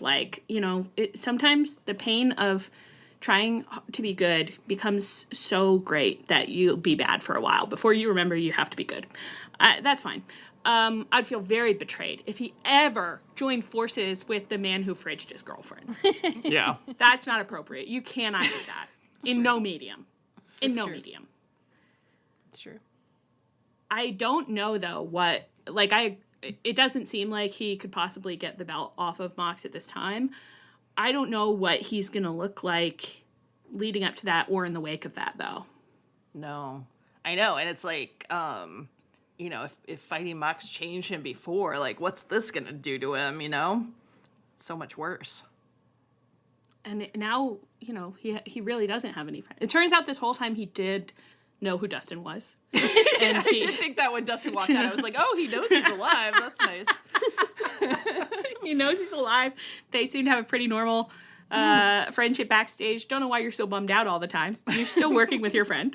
Okay, so, but, yeah. Now he's going to have no one, except, of course, Kyle, who is... Kyle, I think, is... There's a demon trying to get out of that man. Kyle and Mark Briscoe, I don't know that those are the two people that you want comforting you in this kind of my moment. God.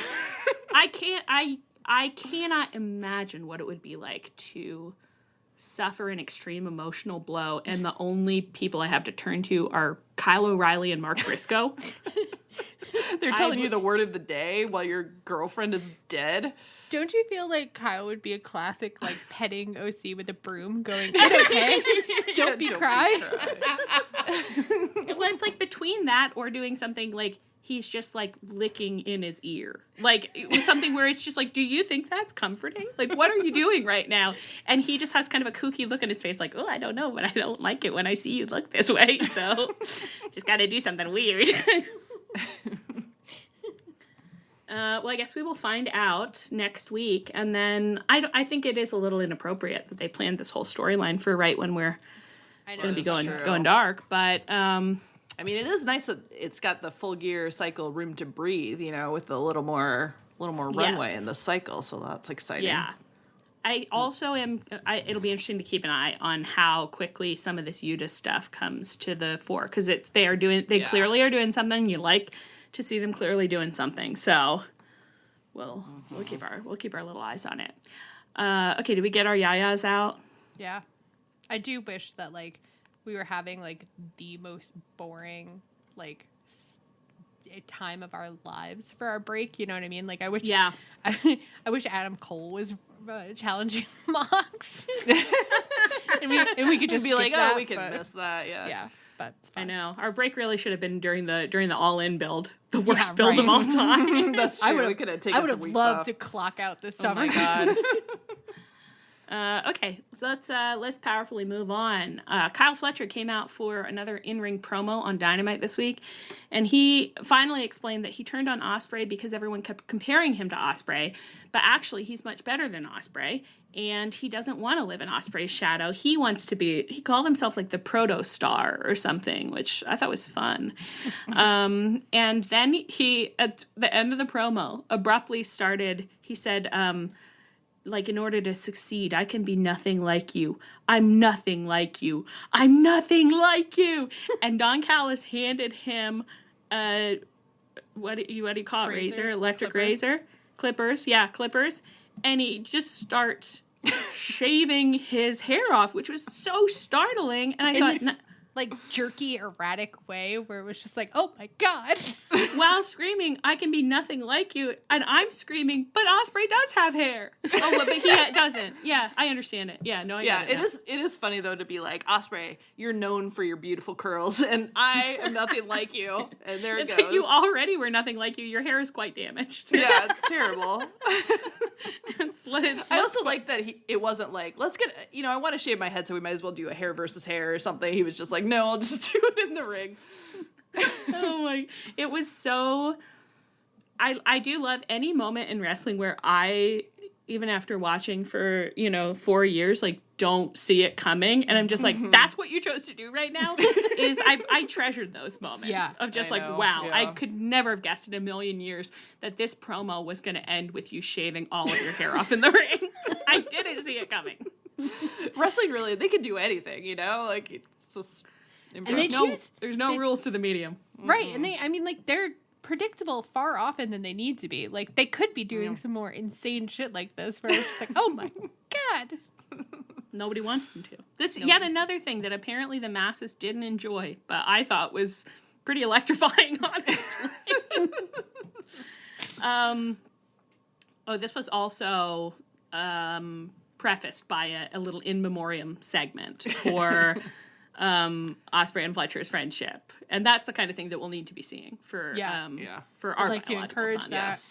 Yes. Yeah. I'd like see a little montage of best friends hugs and etc. I'm very excited to see what Will Ospreay is gonna say in response to that. Like any of that, very excited because Kyle did give him a lot to work with, but it's like I'm very excited to see how Ospreay navigates any of that. It is funny because there was a lot there, but it is also like if someone out of nowhere who you thought was your friend was like, I have always been in your shadow, and you're like, I didn't do anything. I'm sorry you felt that way. I don't know. I do think like if it were happening in a a TV show or something, I'd be like, well, I want to just see Ospreay be like hurt and crushed and just be like, I can't help that. I can't fucking help that. Like, all I can say is that I loved you, and I think that should have been enough. I think it should have been enough that I loved and wanted the best for you. Like, and I don't think that you should be acting this way towards me because of other people's expectations. Right. Did either of you read A Separate Piece? Yeah. Not for a long time. I'm like, this is a separate piece, like where. That is true, yeah. Yeah. Where it's like Kyle's gonna push Will Ospreay off a branch. It's gonna be a whole thing. And like he's so jealous of Will that he pushes Will off the branch, but Will doesn't realize it was him. So then like Will's like going along acting like everything's normal, and Kyle finally breaks and was like, it's me, I pushed you. Like, I've just felt so bad and so jealous, and like for Will to be like, I had like no idea I loved you. Like, I wasn't the one who was saying mean things about you. I was busy loving you. Like, what is wrong with you? Honestly, that would break my heart. I know. It would break my heart. I would love to see, like, that whole time I loved you. I love you still. I love you still. Wow. That would be something. I would kill. I think Ospreay could do it very well. Like, one of those things where he just keeps giving Kyle, like, chance after chance to be like, I know your heart. I know what you told me during those sleepovers. I know you want to leave Don's side. You can regrow your hair. This is Ospreay as with his golden retriever vibes is like it would be a good, very bewildered energy of like, but you're hurting me. Why is this happening?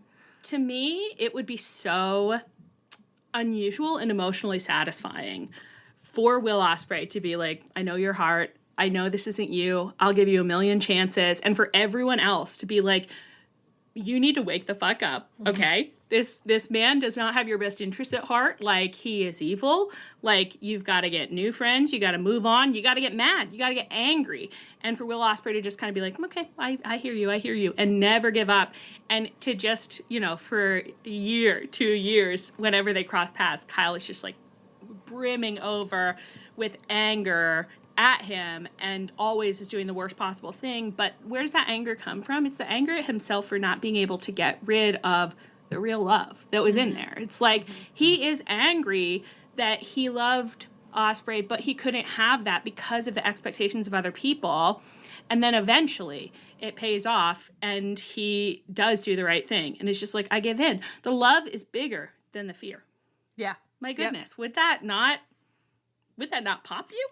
I would pop.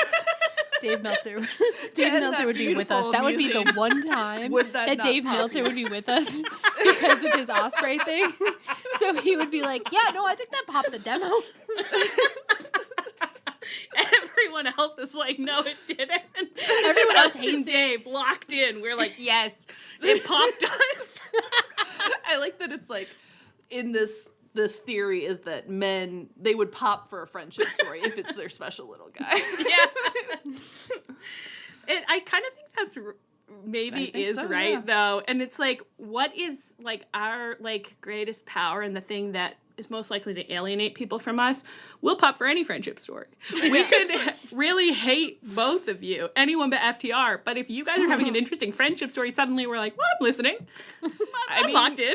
And honestly, like if FTR started doing like an emotionally complex friendship story, like unfortunately, as I'm saying that, I'm like, oh, that I would be listening. Like, yeah. But it would. The thing is that like it would require them to think about wrestling in a way that I know they're incapable of. So if they suddenly started telling a story like that, what I would be asking is like, have those men been possessed? Like what spirit is in their body?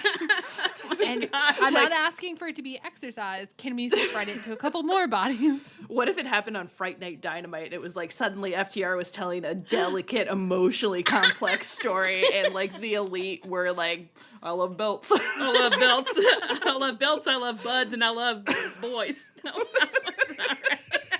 FTR's theme, yeah. So as they always say. The triple B.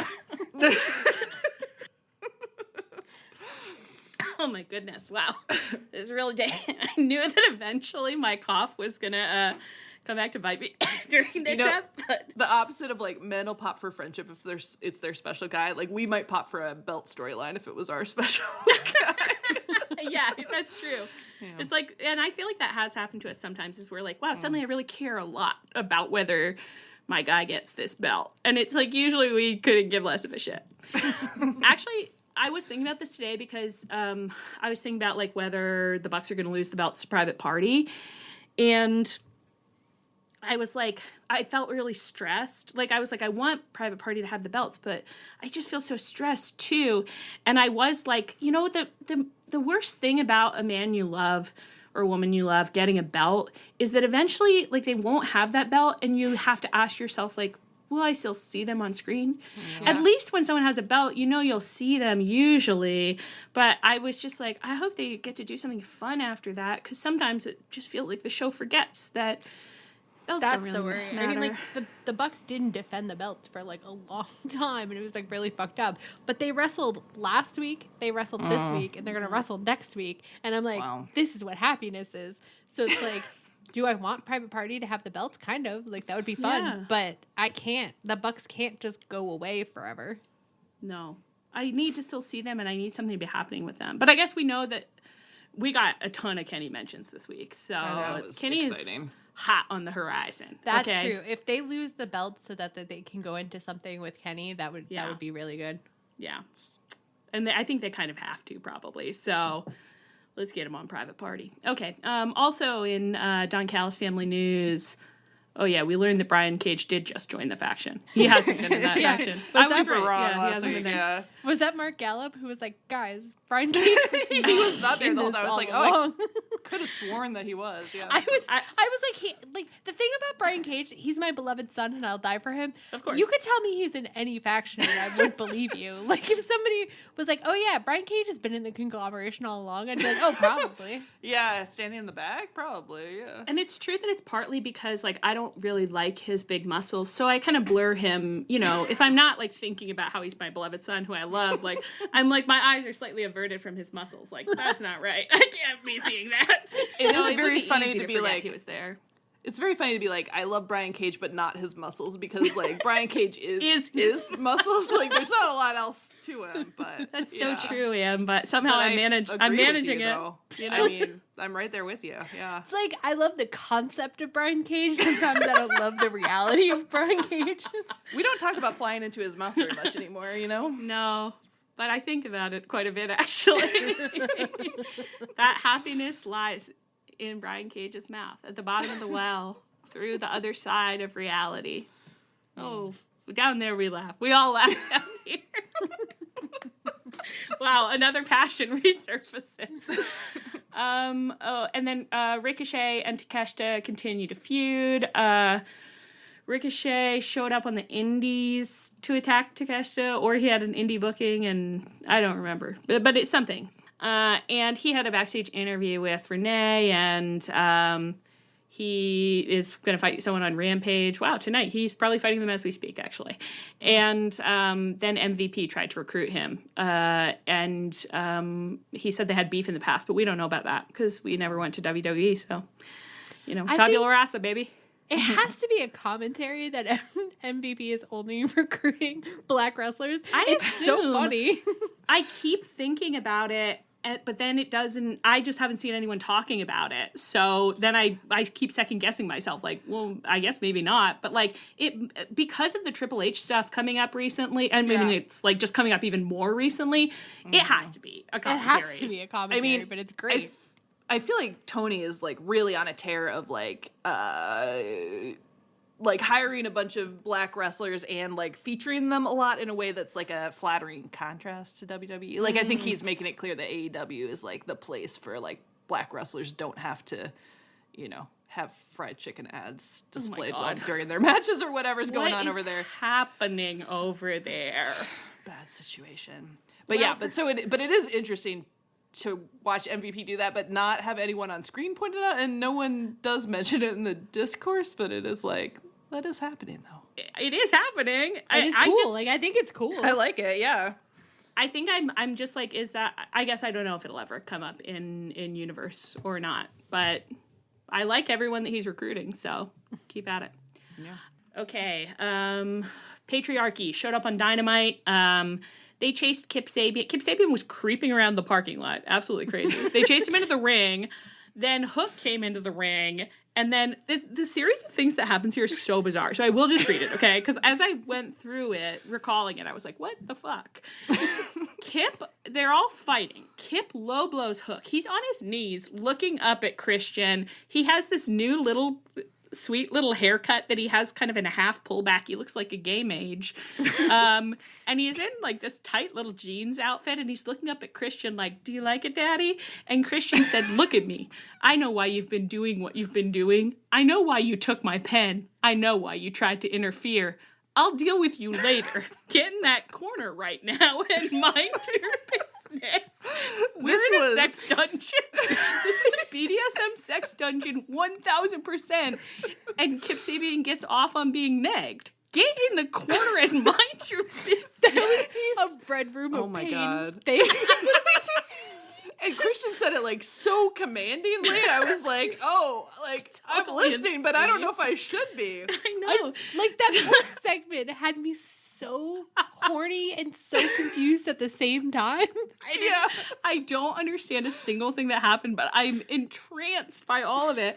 It's So like Nick- Christian and Kip, it's coming out of nowhere too. And it's like I'm very attracted to Christian, so this really worked for me. But it was just like, but to have it like aimed at Kip, it was just like, And to what have has been part going of on it- with you guys? Part of it is being expressed through sentences like, I know why you took my pen. So then Nick Wayne jumps on Hook, clobbers Hook. Christian hugs his biological son, Nick Wayne, and then he kill switches Hook. And then he is like bent over Hook's prone body, like Kind of like- blanketing him. Yeah, blanketing Yeah. him, Yeah, full body and- to body in a way and that. In a certain way that we're just seeing. We're scientists. We say what we see.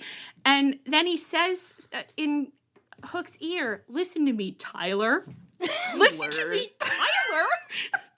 And this was boy. like, it was very clear, but it was also like not like it felt a little bit like, are we supposed to be hearing this? It was a stage murmur. Yeah. It's like we're supposed to understand the characters whispering gently, but we hear it because we're in the audience and this isn't real. None of this is real. Listen to me, Tyler. This isn't what you think it is. You didn't have the right father to guide you. It's not what it seems. In the crowd, immediately someone shouts, Christian, be my father. And then Kip leaves with the patriarchy. My ghast is flabbered. Like in the bare facts, it's very fun for Christian to go from like insulting dead fathers to creating dead fathers. Yeah, of course. It's I just he's don't know escalating. Yeah. Why he did it as if he had just like done like sex pollen 10 minutes before he came onto stage. Like he came out and he was like, I'm ready to fuck. Everyone had been dosed. Yeah. Everyone had been dosed. I guess was not Hook, sex- but Kip Sex medicine, Sabian everyone. literally is showing up like, notice me, senpai. I want it so bad. I just want to be one of your boys. And Christian is like, I'll get to you later. Go in the corner. I'm focused on this boy now. And I feel like Christian's been doing this like father patriarch thing for a while, but he hasn't quite gotten into like daddy territory like as explicitly as like this situation did. The way that Kip slunk off to the corner too was like, I've got to hide this boner. And I really want to celebrate Kip. I mean, this isn't a new development, but like the amount of gay energy that man brings for being in a heterosexual marriage is just like kudos. Yeah, I love it. It's you know what? Maybe it's like actually not even fair. I'm like he is giving big bisexual, pansexual energy. He says, I love the way I look and I want you to love it too. I just want those eyes on me. And I love all eyes. I just don't know I don't know what to make of it all. I know that my eyes are on him. I'm watching very closely everything that's happening. Real interested in where I'm gonna so happen between all these interested. people. Christian said so many things that made me be like, wait, what? Like for him, like to Kip Sabian, he's like basically being like, I know what you are. Say it. He says, I know why you've been doing what you've been doing, he says. And then to Hook, all is not as it seems. While he's like draped all over his body. Like, it was a very like, is this legal? Like whispering? Yeah. Calling him Tyler? Oh, it's intimate. The Tyler thing was really like, I was like, I can't hear this. I'm covering up my eyes. I'm like, I'm too young. I'm 35. I'm too young. I can't hear this. I don't know. I wish I knew what they thought. Like, if you aren't seeing this the way that we're seeing it, what are you seeing? What are you seeing then? What would you be seeing?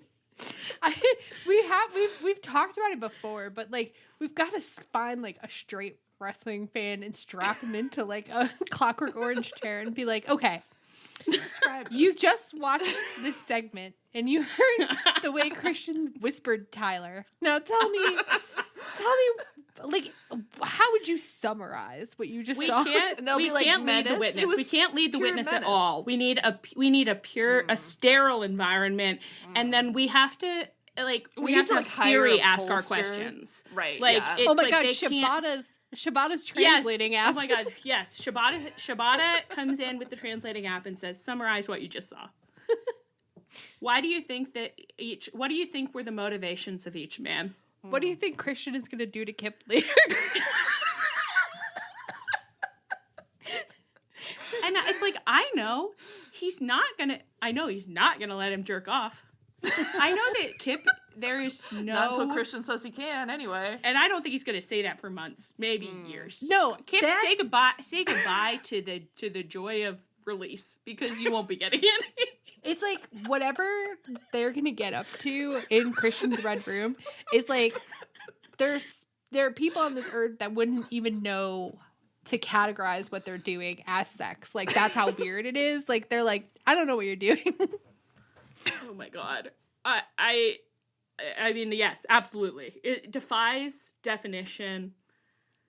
It should not be airing before Watershed? Certainly not. I know, this shouldn't be going right into a Modern Family rerun. This maybe could air on public access at 1 a.m. Maybe. Okay.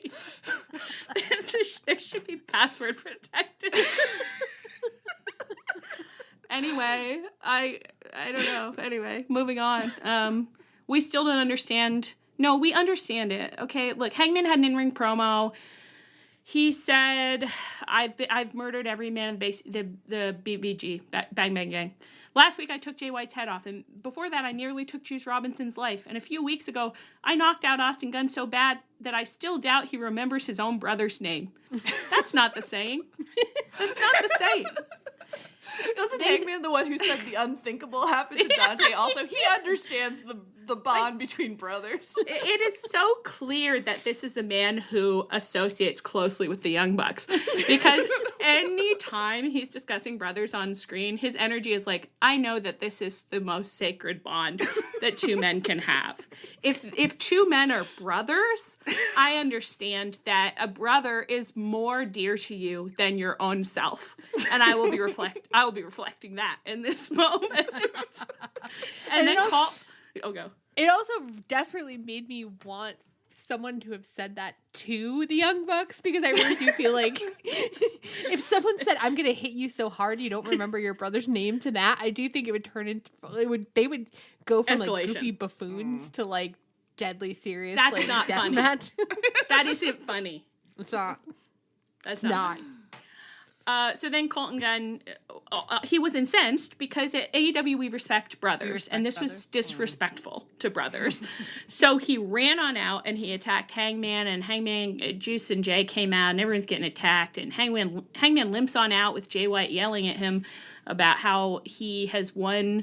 If Christian Cage hadn't saved him one time, their match record would be 5-0, which is crazy. And I guess they're still... I know I haven't seen the last of you, but you haven't seen the last of the Switchblade. So they're still feuding. I understand that everything that's happened is sensical. Okay, like, I understand we're not really missing we're not missing logic pieces, but we're missing something, right? Yeah. It's just kind of not hitting, and every time I try to think about like what's going wrong here, that I'm like so uninterested that my brain can't focus on it to even be like, oh, I think it would work better if they did this. I'm just like, oh, I just don't care about this, which is crazy because like Hangman makes me care about everything. But I know. But And I know you're not a Jay White enjoyer, but I am, so you would think that like I just would have guessed that they would do something fun, you know? Like, especially, like, I think we still talk about how fun that promo was when Jay White was still in New Japan and he showed up for Forbidden Door and he was promoing against Hangman and Adam Cole. That was really That was fun. so fun and, like, Yeah, it was great. electrifying. I think there's just something, like, I keep trying to diagnose it and I just don't really know. I'm like, oh, you go. Yeah. Sorry, I think Emmy, our friend Emmy was right when Emmy said that she thinks the problem is that the Bang Bang gang shouldn't be there. That like there's too many people in this and it should just be Jay versus Hangman. Well, or the fact that Jay White has a loving family and Hangman has no one could maybe be like a point of the feud for sure. Because it's like actually Jay White is like experiencing more domestic bliss than almost anyone else at the company. Like he is in a perfect loving marriage with Juice Robinson. They have 2 beautiful children. Like he has it all, the American dream. They seem to enjoy each other like with no boundaries.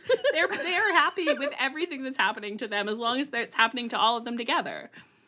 So he should be rubbing that in and be like, Hangman, you're just you're a feral dog in the woods. You make, I pity you. I pity you. I want to rank every faction on a scale of like most domestic bliss to least domestic bliss. I think we should write that up for the Social Suplex Network. I think we should. When Jeremy gets an article from us that's entitled, How Would Your Faction Fare at a Day at Disneyland? AEW's happiest families. It's a scale from American Dream to American Nightmare. You know? Wow, and Cody's still in there. Yeah, I don't know, but I also was like, I know that Hangman is like has gone loco. He's just been like driven to the brink, but I think like I don't know I need something to be established about his character right now that hasn't been established. Like it is like if you're a dog and you're in like a dog's life or something. I don't know. You're thinking dog. What am I saying? Whatever. It's like if you're a dog and you bit someone and you know that like you can't go back home. You're like, they'll never love me again. So then you're roaming the streets and you're just like taking out your savage like anger on everyone because like some small part of you, it's like with Ospreay and Kyle, like misses the warmth of the fire and the hearth. And like, but so you just have to go like howl and scream in the woods. I don't know if he's quite giving me that. Like, I don't know if I see that like I want to see that little piece in him that's just like, I liked when I was a human being, but I never can be again. Right. I'm a wolf forever. A dog. Yeah. In a dog's life. I'm stuck in a dog's life forever, AMA. Did that make sense at all? Yeah. I feel like it's just not quite bringing out anything emotionally in the two of them that is even interesting. Yeah. And you're right that the contrast between domestic bliss and feral dog in the streets could get you somewhere, but play it up. Yeah. I'd love it's like let's have a backstage segment. Everyone's gonna love this idea. Jay White is taking his family out for a night on the town. They're going to Chili's. Both of his sons just got straight A's on their report. They didn't get straight A's. They got straight B's, but he's really pleased with probably them about straight it. C's on it. They didn't fail anything. There were no D's or F's this semester, so and they didn't bite anyone at school, so that's huge. And Jay White he gave Juice the credit card and he said, buy yourself something nice. And Juice bought such a crazy little vest that he's wearing. I don't know, or he stole it from the Young Bucks maybe. And Jay's taking it like it's like a fur vest, but it's made of an animal that people really don't usually make fur out of. I'd love to know what that animal is. I can't think of any right. Gerbil? Yeah, he's like, he comes back and he's like, Jay, look at this vest. It's made out of gerbils. And Jay's like, that's so good, baby. Happy wife, happy life, he says. And he's taking the family out to Chili's, and then Hangman is in the parking lot lurking, watching, and he's just remembering, like, maybe I had a family once. Oh my God, because the elite love to go to Chili's. So it's like, like Hangman had a family. He had He had his husband Kenny and his sons the young bucks. And he couldn't keep his family together. Yeah. Who also never got straight A's. No, and who not probably once. actually always did bite someone in school, but they went to Chili's anyway because we just love them the way they are. We just love them how they are. Well, so that's a free idea. I think that might get some juice. I think it is actually. I think we got to something actually though, which is that it's like emphasize what differentiates them from each other in this moment. Yeah. Like why are they so different now? So What does one have that the other wants?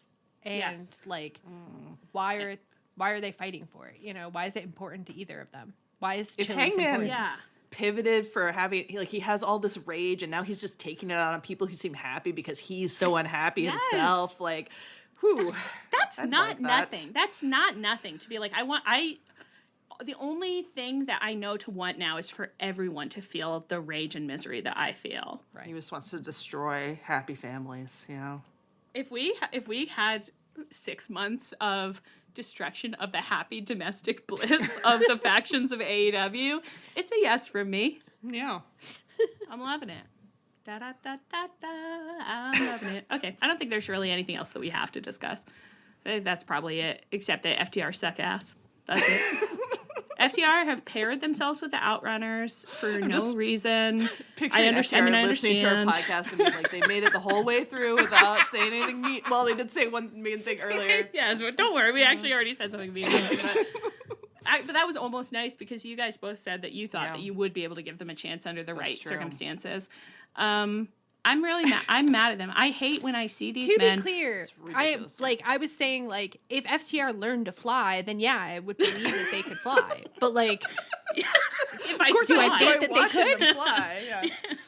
Yeah, but they're clout sucking the Outrunners. They had this match where the Outrunners ran out after FTR won for literally no reason. That's what makes me so angry. Is it's like. Yeah. It's one thing, like, it's bad to clout seek. Like, it's bad no matter what. But the fact that they don't actually engage with the Outrunners, like, gimmick, and they did the same thing with the Acclaim, too, where they were just like, oh, I guess we'll scissor you, but, like, we'll make, like, weird faces so that, like, the crowd knows that we understand that it's a goof and we're kind of above it, but we're you know what I mean? Like, they never engage wholly. They're never, like... Why is this gimmick hitting, and what? Like, how can I participate in it? It's like they make me so mad. Yeah, and if you want them to run out, like, make it a storyline, make someone beating you up, and have them come out to save you or whatever. But it's like FTR can't get beat up. I think that's the thing that I just feel crazy about. Is I'm like, we obviously, like, sometimes we are Chris Jericho defenders now. And people are always, we keep talking about this, people are always being like, Jericho is a clout vampire because he, like, will attach himself to popular acts.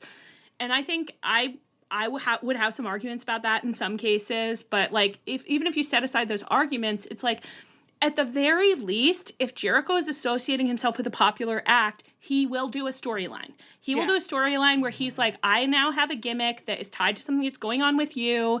Like, and a lot of times it's like, it is good. People like to say it's not, but I'm like, it is. A lot of times it is good for the people that he's working with. If you look at someone like Big Bill right now, like, I fucking love Big Bill. And it is thanks to Chris Jericho. And Jericho never... Jim from the offices into the camera. Like, he never, there's never a moment. Full commitment to the band. Yeah, he never, like, makes you feel like, look at me, I'm Chris Jericho participating. It's like, no, he's in it. Whereas FTR always feel that way.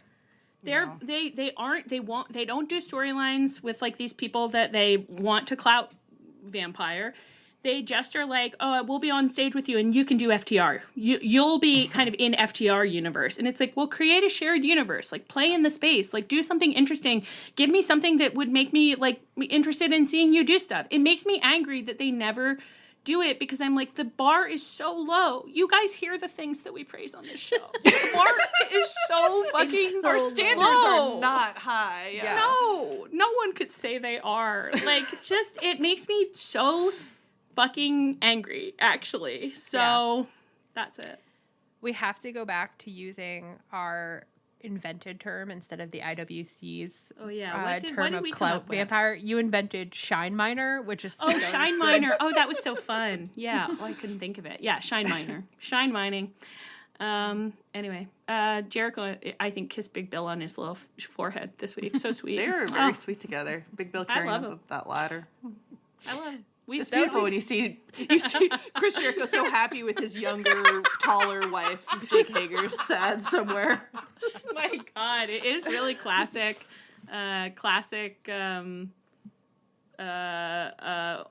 old star behavior to be like, yeah, I'm always gonna have a new wife, but she's always gonna look like the old one. He kind of, I say this complimentary. Yeah. Chris Jericho kind of Newt Gingrich the situation.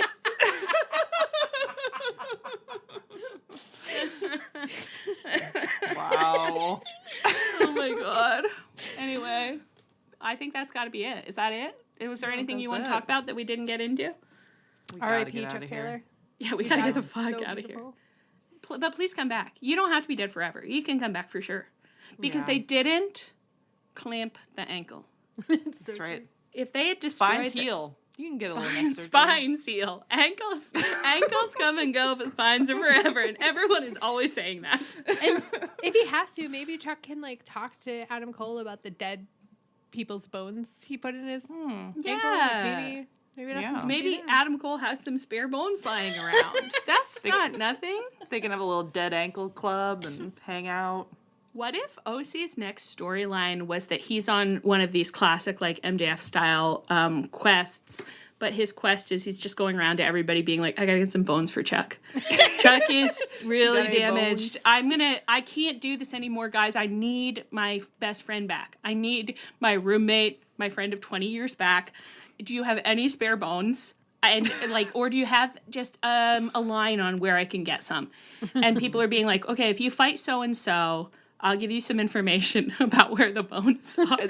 This leads to him and Kyle O'Reilly grave robbing, I think. Absolutely. And then he looks over and Kyle is gnawing on one of the bones. Oh my God. If I could see a segment where he's going around asking people for bones and he finally makes it to Kyle and is like, I've got to find some bones. And Kyle's like, you should have come to me right away. I know where all the bones are. Why didn't you start here? I know all the best spots. If Kyle's character was, if we took his terror cannibal character, but kind of crossed it with that Snoopy Beagle character, and so his thing is that he's cannibalizing and burying the bones all over Daly's place, and then he's just taking OC around to his little bone hiding spots and being like, I got a couple of real good ones here.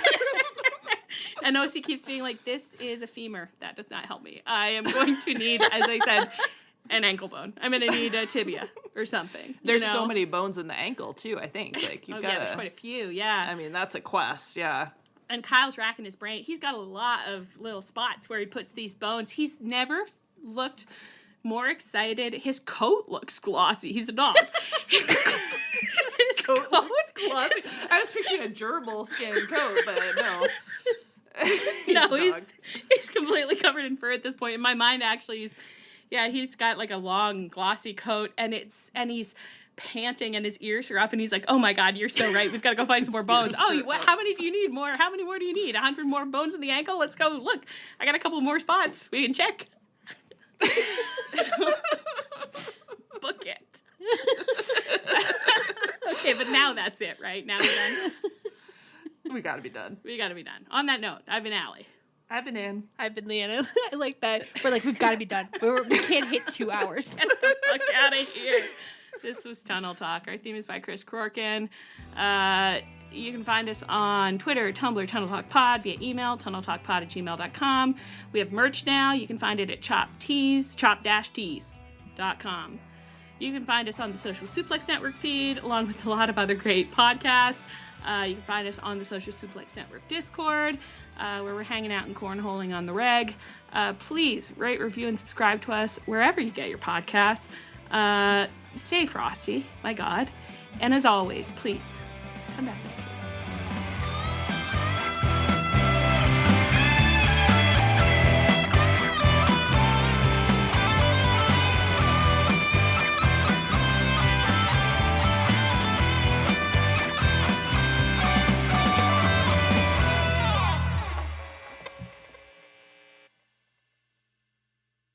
Did you know using your browser in incognito mode doesn't actually protect your privacy? Take back your privacy with IPVanish VPN. Just one tap and all your data, passwords, communications, browsing history, and more will be instantly protected. IPVanish makes you virtually invisible online. Use IPVanish on all your devices, anytime you go online at home and especially on public Wi-Fi. Get IPVanish now for 70% off a yearly plan with this exclusive offer at ipvanish.com/audio.